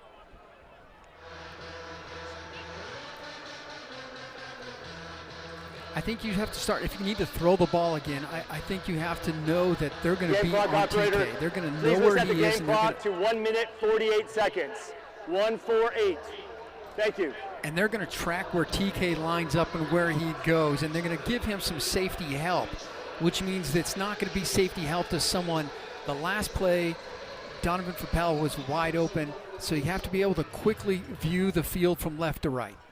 2 receivers left, 2 receivers right. Running back, Dijon Stanley. Handoff goes to Stanley, and he's smothered right away by Corey Smith. Would you kind of use TK as a decoy here, Danny? You could. You can absolutely use him as a decoy. But you'd have to put him over there in like a trips formation or something else that you could line him up. He's over with Gavin Harris on this side. That would be a good one to switch. Player cramping up in the secondary for Middle Tennessee. That's McDonald, who had the pick 6, but then was whistled for pass interference. And McDonald has been on TK, so he is the guy that's lining up on TK.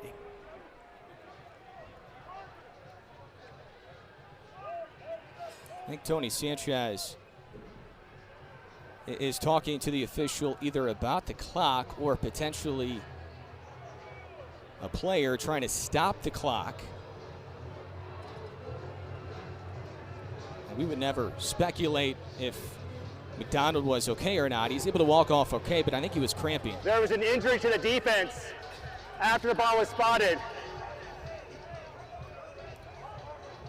Therefore, there's a 10-second runoff. Game clock operator, please reset the game clock to 1 minute and 24 seconds. There is a 10-second It'll runoff. Start on my ready for play signal. Clock goes down to 1:24, which right now should benefit New Mexico State as long as they get in the end zone. Now the Aggies in much more comfortable field goal range. From the 18. DeMonte under pressure, and he has to throw it away. Wow. And the flag is down. Anthony Bynum was right there for Middle Tennessee. I didn't see much. I think it was after the pass. I think they went after DeMonte, push him down. He's hobbling too, by the way, just a little bit. Officials will group up and discuss. It seemed like Anthony Bynum was the closest to it. Could it be intentional grounding as well? I didn't see Bynum do much. Derek Mason trying to figure it out. There are 2 fouls in the play, which will offset intentional grounding. Offense number 14, personal foul, roughing the passer, number 0, repeat the down. I'll be honest, Danny, I don't think Bynum did much. It didn't seem like there was a whole lot there. So the penalty's offset. They're going to replay 2nd down and 8, and DeMonte will get another crack at it from the 18-yard line. And he looks like he's hobbling just a little bit, so that may affect whether they can roll him out or not. 3 receivers left side, Harris, Brown, Malone, Bradford. Lone receiver near side is King. Wide open, back of the end zone. Sean Brown couldn't catch it. He was trying to stay in. He was wide open in the corner of the end zone. Adam, that was one of those, like, did that really just happen? He was trying to stay in, it seemed like, right? Yeah, and you know, when you're tracking a ball coming your way the whole time, it's hard to look down or figure out where you are. Yeah, he was trying to tiptoe. I don't know that he needed to either. So now it's 3rd and 8. Blown coverage for sure for Middle Tennessee. Brown snuck in the back, and he was trying to keep his feet in. And now a timeout has to be used by Tony Sanchez. He did not like the setup. New Mexico State, their second. Game clock operator, please reset the game clock to 1 minute, 9 seconds. 30-second timeout.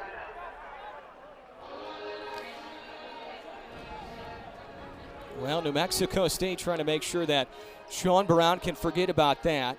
On 3rd and 8 coming up. And if you don't convert on 3rd and 8, you're going to have to take the points. Yeah, no doubt about it. So I would think one of the biggest nightmares that a receiver has, not being a receiver as a defensive back, is that I'm wide open and I drop a ball that's wide open. Now, there could have been a lot of things involved there, and so, I mean, that's got to be a nightmare. For a secondary, it's like you're standing and the guy runs right by you and he keeps running and you're just watching him catch it for the touchdown that's going to win the game. That's a tough one right there. But there was a lot in there. He was trying to please reset tiptoe. the game clock to 1 minute, 8 seconds, 1:08. Thank you. So all of that could be not, depending on what they do here in this 3rd down. The Aggies need the 10-yard line for a 1st down. They've been better in offense, especially in the 4th quarter. 3rd and 8 with just over a minute left. DeMonte fires it out of bounds. Gavin Harris, the intended receiver. And now Tony Sanchez will have to send out the field goal unit with Ryan Hawk. There were a couple guys open. Adam DeMonte is limping off the field. He's in a lot of pain. Logan Fife likely unavailable today. Parker Awad would be the backup. DeMonte is in a lot of pain right now. And Ryan Hawk will attempt 35-yard field goal out of the hold of Max Dean. Hawk's been battling an injury the last couple of weeks, but came back here today on senior day. And he drills it. And for that young man who's battled so much this year, that is really cool to see.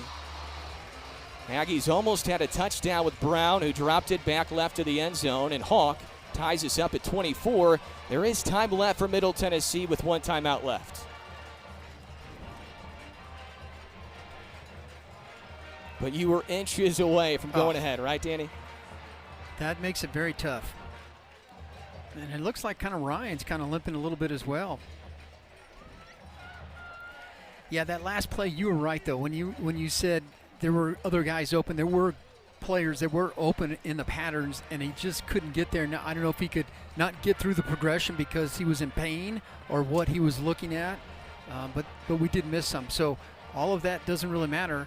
what it takes now is the Aggie defense to stand up and not cave. No big explosive plays. Dramatic finish, 58 seconds left. This is the juncture where New Mexico State Scoreboard operator, went ahead a week ago. please change the timeouts to New Mexico State with 1 timeout, Middle Tennessee with 2 timeouts. Thank you.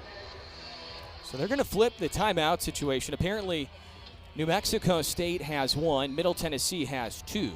They had it flipped on the scoreboard here, which of course caused confusion for Derek Mason.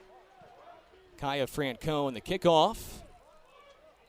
And a fair catch is called for. Aggie offense had 56 seconds left, down 4 a week ago. Scored a game-winning touchdown with around 20 seconds left. The kicking situation isn't great for the Blue Raiders. Jacob Hathaway, a new kicker. He has kicked a 50-yarder this year, so I would think the area where the Blue Raiders probably need to get to is around the 33-34 of New Mexico State to have a shot. And I think in order to get there, you're going to have to get some pretty big chunk plays. This is why you need to go get the quarterback, and you have to just tag up and stay sticky on that defensive secondary. Aggies rush 4. Thompson gets to the quarterback, and he forces an errant throw. Jamal Thompson Jr. blitz from the edge, incomplete, 2nd down and 10. How much of a wrecking ball has Jamal been this fourth quarter? I mean, the third quarter, yes, but fourth quarter for sure. He's been in his face, and nobody seems to be able to block him, and he needs to continue to put pressure on. First time this year that Roman Gagliano, the redshirt freshman quarterback, has been in a situation like this. Aggies rush a handful. Gagliano's pass is batted away incomplete. In coverage, Stilton McKelvey, intended for A.J. Jones. 3rd and 10, and there's still 50 seconds left. Maybe some time for the Aggie offense potentially. Yeah, no doubt. And that last play was so huge that Stilton was able to get his arm in there and knock that thing down. Coach Morris seems to like him. He said, this kid is good. We haven't used him enough, and he can play. And so that's why he's in here right now, because he's going to need to play. There's Coach Morris right there. See what he gets dialed up on this. 3rd and 10, 50 seconds left here in a tie game. Gagliano looking left, he completes it, but it's short of a first down, and a big tackle made by JoJo Charles. Tony Sanchez immediately uses his final timeout. Tackling in open space, you know, Coach Moore said, if we don't do that, it could be a long day. They've missed some 30 seconds in length. They've missed some open field tackles, but this no bigger than they're right there on their big receiver. He's 6'2", 185. That's not a small guy. So that's a great job of tackling in space. Catch was made by Collins, the freshman who had the go-ahead touchdown catch earlier. How healthy is Adam DeMonte right now? That's also a question, because he was really hobbling off after the previous drive. TK King, the return man, he's explosive. He'll stand back at the 20. 4th and 6, 44 seconds left. Well, I certainly don't see anyone warming up on the sidelines, Adam, so I think they're going to put DeMonte back out there. Ashton Logan, the punter for Middle Tennessee. Logan gets it away. End over end punt. King will get out of the way. Middle Tennessee's going to let it bounce, and it's going to roll all the way inside the 10-yard line. And there wasn't anything TK King could do. I mean, that is dangerous if you try to go after it. I think you get away. You don't want to ruin your chances on trying to be a hero and try to pick up 3 extra yards. It's not going to matter. So, yes, but the wow is they have flipped the field. Their punting has been exquisite. It's just been pinning us. New quarterback, Parker Awad, will take a snap for the first time this year. Logan Fife unavailable today. DeMonte's the backup. He was hobbling off on the previous drive. So Parker Awad will take his first snap of the season, and the Aggies will just take a knee. And it's probably because you have a quarterback who's at the 8-yard line who hasn't handled things all year, and the Aggies will take this to overtime. Now, is it Awad just out there because you know you're going to do that, or is DeMonte able to potentially still play in overtime? I don't know. There hasn't been a shortage of players being hurt on both sides, both teams today. So there's a chance the Aggies are down to their 3rd-string quarterback for overtime. Now, Parker Awad was the starter that beat Middle Tennessee a year ago. He won 3 football games a year ago, including Middle Tennessee. So we'll see if he's the guy in overtime or if it's DeMonte, who appears to be injured. 24 apiece. OT next from Aggie Memorial.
Let's go to overtime from Aggie Memorial Stadium. 24-24. Ryan Hawk nailed a 35-yard field goal in the final minute to tie it. Middle Tennessee couldn't do anything with their drive, and the Aggies took a knee. So we go to overtime. Ball will start at the 25-yard line. Each team gets an offensive possession in overtime. Each team gets 1 timeout in the first 2 overtime periods, starting with the third OT, 1 timeout the rest of the game. Starting with the second OT, teams are required to attempt a 2-point conversion after a touchdown. So far. Here are the rules of overtime. Each team's going to get a possession. You're going to start for the first overtime at the 25-yard line. For the second, you're also going to start at the 25-yard line, and you'll have to go for 2 points. Beginning the third possession, it'll be a 2-point try. For the first and second and third overtime, you're going to have a timeout, but that third and on, no more timeouts. You're going to choose offense, defense, or side of the field if you win the coin toss. So here's the coin, heads, tails. What's your call? The call is tails. The call is tails. It's heads. You're going to be on defense first. Which side of the field do you want to play on? Okay. So Middle Tennessee will have the ball. We'll start overtime. Let's have a great overtime, guys. So obviously you do not want the ball first. You want to see what the other team does, and then you can make a decision. So the Aggies in a good spot going into overtime. Middle Tennessee will get the ball first. If you can make a stop, then you can kind of figure out things more offensively, Danny. Yep. And I think, we've been in this overtime situation, and it didn't work out for us, but this is a new down, a new era. There's a long time ago.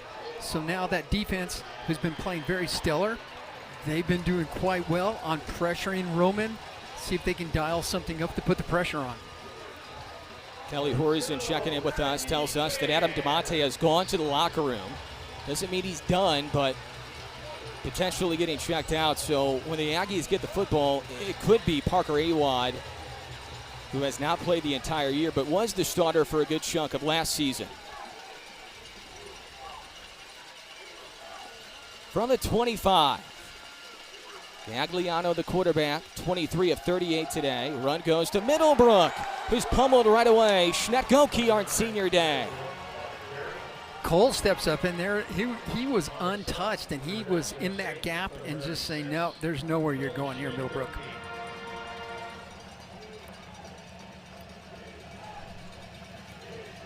Loss of 1 on the tackle for Schnetkoke, the team captain, a transfer from Division II Quincy University.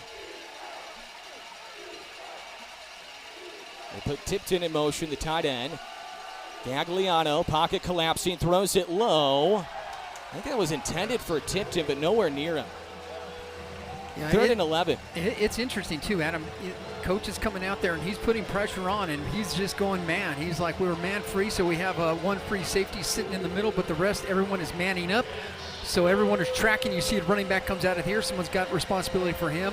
But every other person, it's man on man and mano. Let's see. This is overtime. This is what it's all about. And he's trying to dial up pressure on Roman. I like the defense.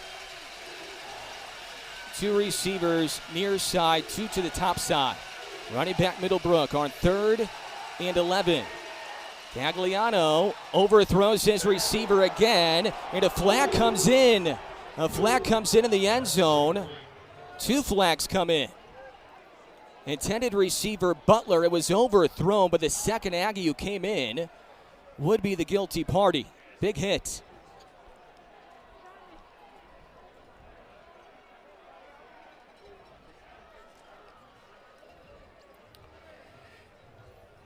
Nate Mitchell came in second. It was Hale in coverage.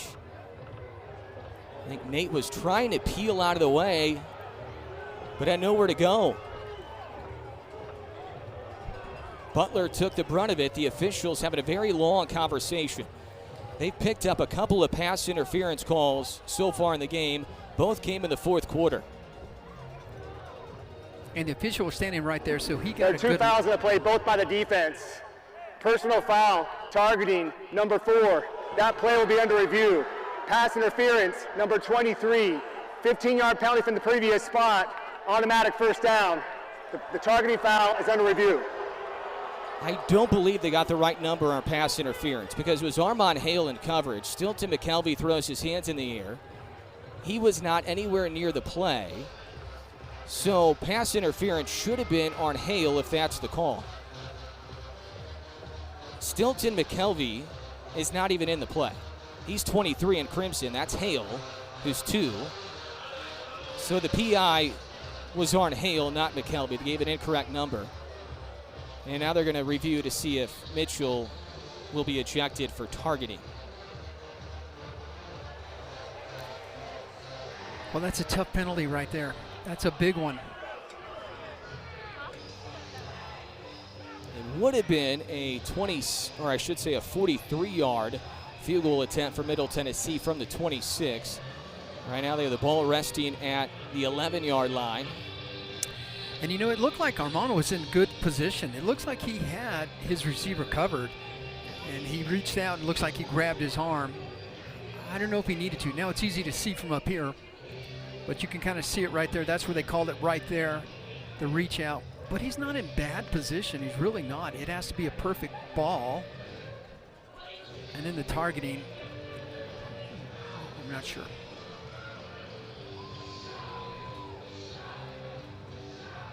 Tony Sanchez still talking to the officials, and the review continues. Once again, Adam DeMonte went to the locker room. He did not take that final snap of the fourth quarter when the Aggies took a knee. It was Parker Awad. So for now, we assume that Parker Awad will be the quarterback during the Aggies' first offensive drive. This is the first drive of overtime. Middle Tennessee getting the ball first. And the targeting, they're looking at Nate Mitchell, who's been instrumental in that secondary, just breaking everything up. Lots of tackles. He's been everywhere. This is a long review. The officials, of course, want to get it right. Replay official Johnny Price today. Referee Reed Brotherton. After review, there is no foul on the play for targeting. The penalty for pass interference is now enforced. 1st and 10, Middle Tennessee. So 1st and 10, Middle Tennessee from the 11-yard line. So they need to get to the 1 for a first down. This is not 1st and goal. This is overtime, possession number 1. New life for Derek Mason's Blue Raiders, trying to finish their season with back-to-back wins. I would assume they're going to stay on the ground here with Middlebrook or Gagliano, the quarterback. No motion Middlebrook. Gagliano trying to throw, and he throws it incomplete. Collins back of the end zone, could not make the grab. 2nd down and 10. Now he's still staying in man coverage there, and you can kind of see that everyone's got a man right there, so you're coming down right here. Great position. There's your safety coming over if you need help. Still trying to get to Roman, and he's throwing the ball so fast, it's hard to get there to affect it, but you still need to go get him and not let him sit back there. Bunch to look for the Blue Raiders on 2nd and 10. with Middlebrook at running back. Tipped in motion, the tight end. Gagliano pumps, pocket collapsing. Schnetgoki chasing from behind. High throw, incomplete. Intended receiver, Gamarion Carter, the Vanderbilt transfer. There is a flag down, though, near side around the 13. Sure seems like there's been a lot of flags right here at the end of the game here.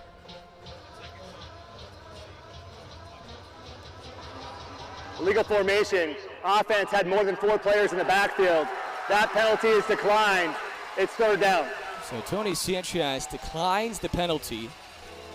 If he accepted it, they would have replayed second down. He wants 3rd and 10 here for the Blue Raiders.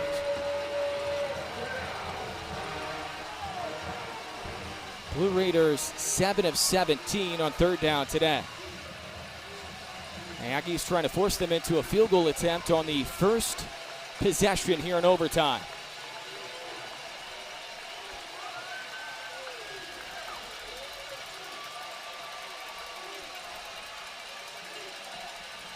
Aggies rush 4. Gagliano's pass is caught by Jones.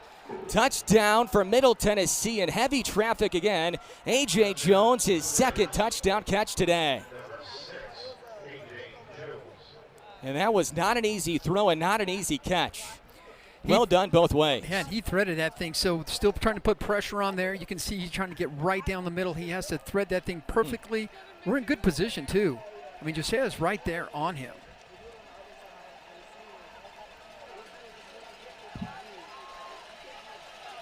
Jones high pointed the football, and now Hathaway to give Middle Tennessee a 7-point lead in overtime.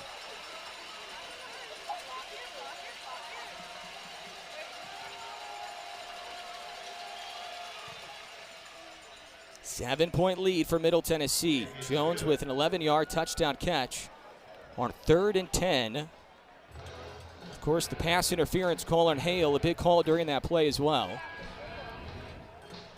So at least from the offensive perspective, you know exactly what you need to do. You need to put it in the end zone. And it will be Parker Awad. Junior out of Huntington Beach, California, 2nd year in the program. Took his first snap at the end of the 4th quarter when the Aggies took a knee. 7 games, 6 starts a year ago. 74 of 160 with a team high 7 passing touchdowns.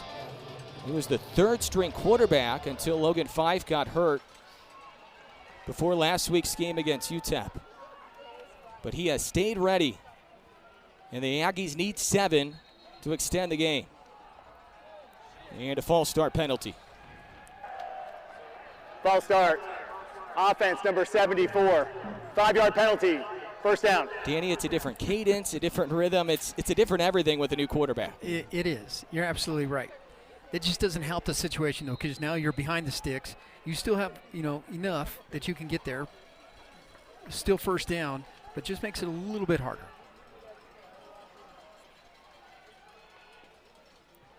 First pass of the season for Parker Awad. Instead, he's going to run. Sidesteps left side. He's going to fire it. And it's caught by Gavin Harris. Nice little maneuver by Parker Awad to find Harris all the way down to the 19.5-yard line. The Aggies get 11.5. Yeah, that's backyard football. You're going to scramble around there and just find someone open. He's telling him, no, get open, go over there. And you'll see him right here scrambling around. It's like, I'm going to run. Oh, now I got to throw it. Great pass. Great catch. The run in the field of a catch is under review. Now they're going to double check it to make sure Harris did catch it. When we saw the replay, it did seem like he got a foot in, and I'm very confident he caught it. But one of the questions would be, did he get a foot in?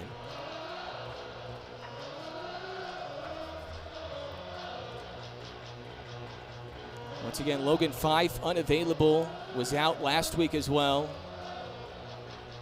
He's been battling an injury since the Tennessee game, so did not play last week. Unavailable today. Adam DeMonte got injured on the final drive of the 4th quarter. And now Parker Awad taking the quarterback snaps in overtime.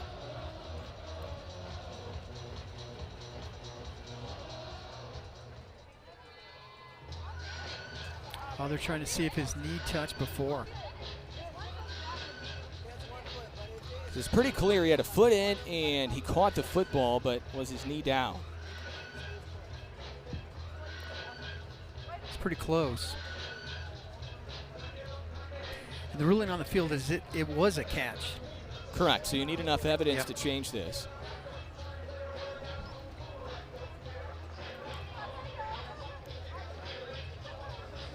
And they had the ball spotted at the 30, so it's going to probably be incomplete here. Usually they know ahead of time what's going to happen.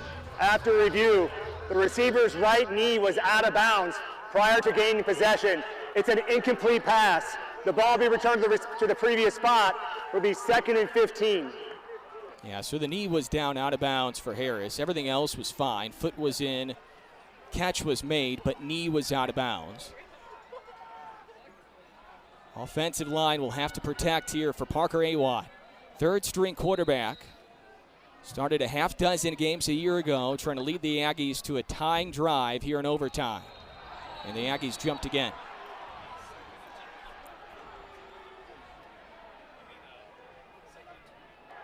False start. Offense, number 78. 5-yard penalty. 2nd down. And it is just a different quarterback, different cadence, everything. Parker Awad has not been taking first-team snaps with his first-team offensive line throughout the year. So now push back to the 35. Need the end zone. Long way to go. 31-24, Middle Tennessee. Awad back to throw. Awad swung around, gets away. Running right, and he has to throw it away. He was rushed on the far side by Brandon Buckner. 3rd and 20. Of course, it's 4-down territory. There's no foul for intentional grounding. Number 8 was in the area. You know, the hard part is when Yost is coming into a lot of his overtime plays, he wasn't thinking about Parker Awad being the quarterback, so now that changes everything. Yeah, I mean, play calling, how do you figure this out when you're having to roll down to the 3rd-string quarterback who has not taken reps with the ones this year? Adam DeMonte injured on the final drive in the 4th quarter. And now Parker Awad has 3rd and 20. A little more time to throw for Awad. Now he's going to have to step up and run. Running for it near side. Awad will get to the 25. So right around the original line of scrimmage. A yard past it. He runs for 11. And the ball game is coming up. It's going to be 4th and 9 coming up for the Aggie offense. And this could be the final play of the game unless the Aggies convert. Yeah, I like what Parker did there. So he rolled out. He didn't see anywhere where he wanted to throw the ball, so he committed to run. And the minute he did, he went to get as many positive yards as possible, knowing that he's going to have to come up with a 4th down play anyway.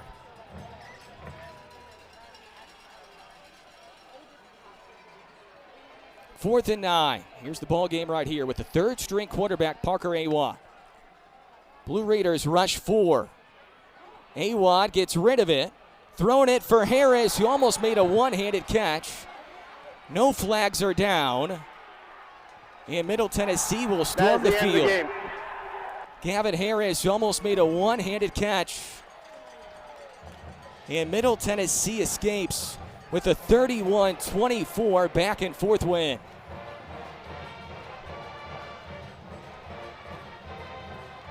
Tough way to finish for New Mexico State. DeMonte injured on the final 4th quarter drive.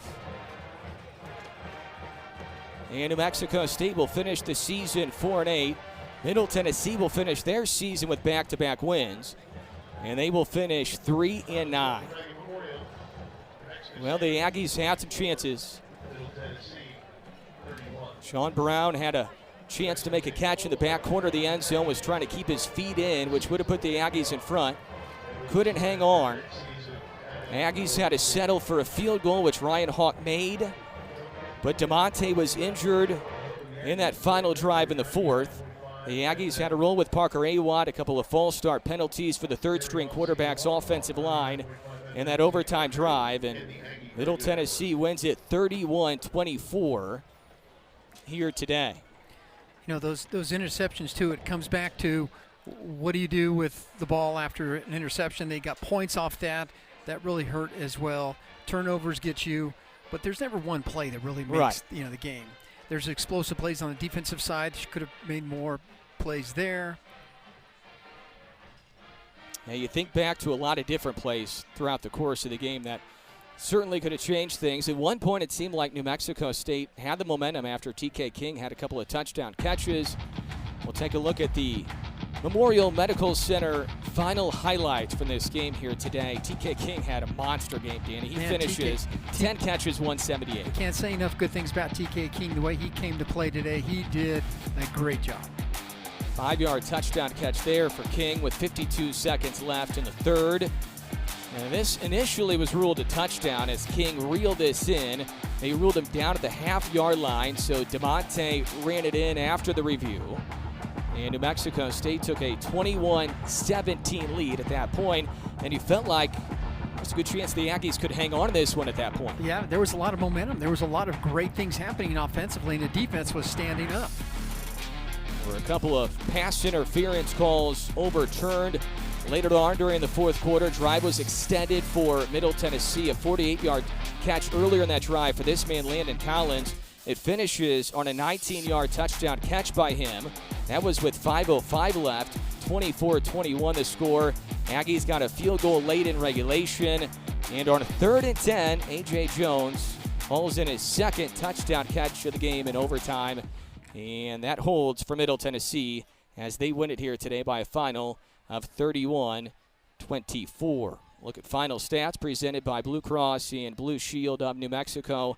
The 199 looks like a ton rushing for Middle Tennessee. But after that fourth quarter began, the Aggie defense found a way to stop the run. Yeah, I think they had to go to the pass after that. So there was no more rushing yards. It was all deep balls on the pass after. But you look at the 84 yards rushing for the Aggies, that kind of makes it hard to come back and have a balanced attack. Let's take a look at our Whataburger play of the game. It, of course, was the touchdown catch on 3rd and 10. Perfectly placed ball by Gagliano. He finds A.J. Jones. He finishes 4 catches, 50 yards, 2 touchdowns. None bigger than that one. Pretty good coverage by Josiah Charles. Better throw, better catch by Gagliano and Jones.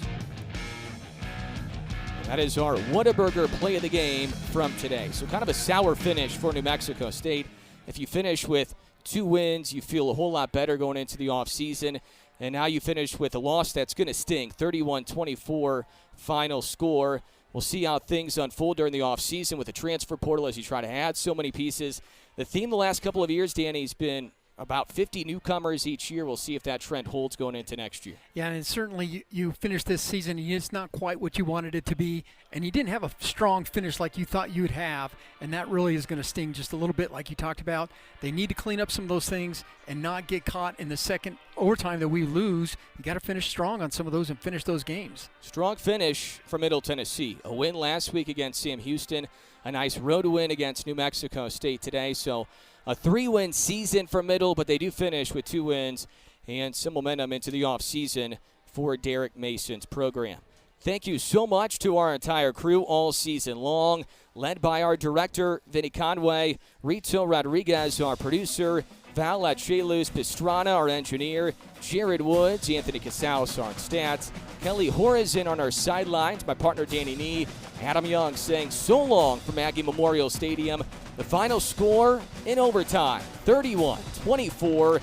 Middle Tennessee gets the road victory. We'll talk to you next year. We say so long. Good afternoon from Aggie Memorial.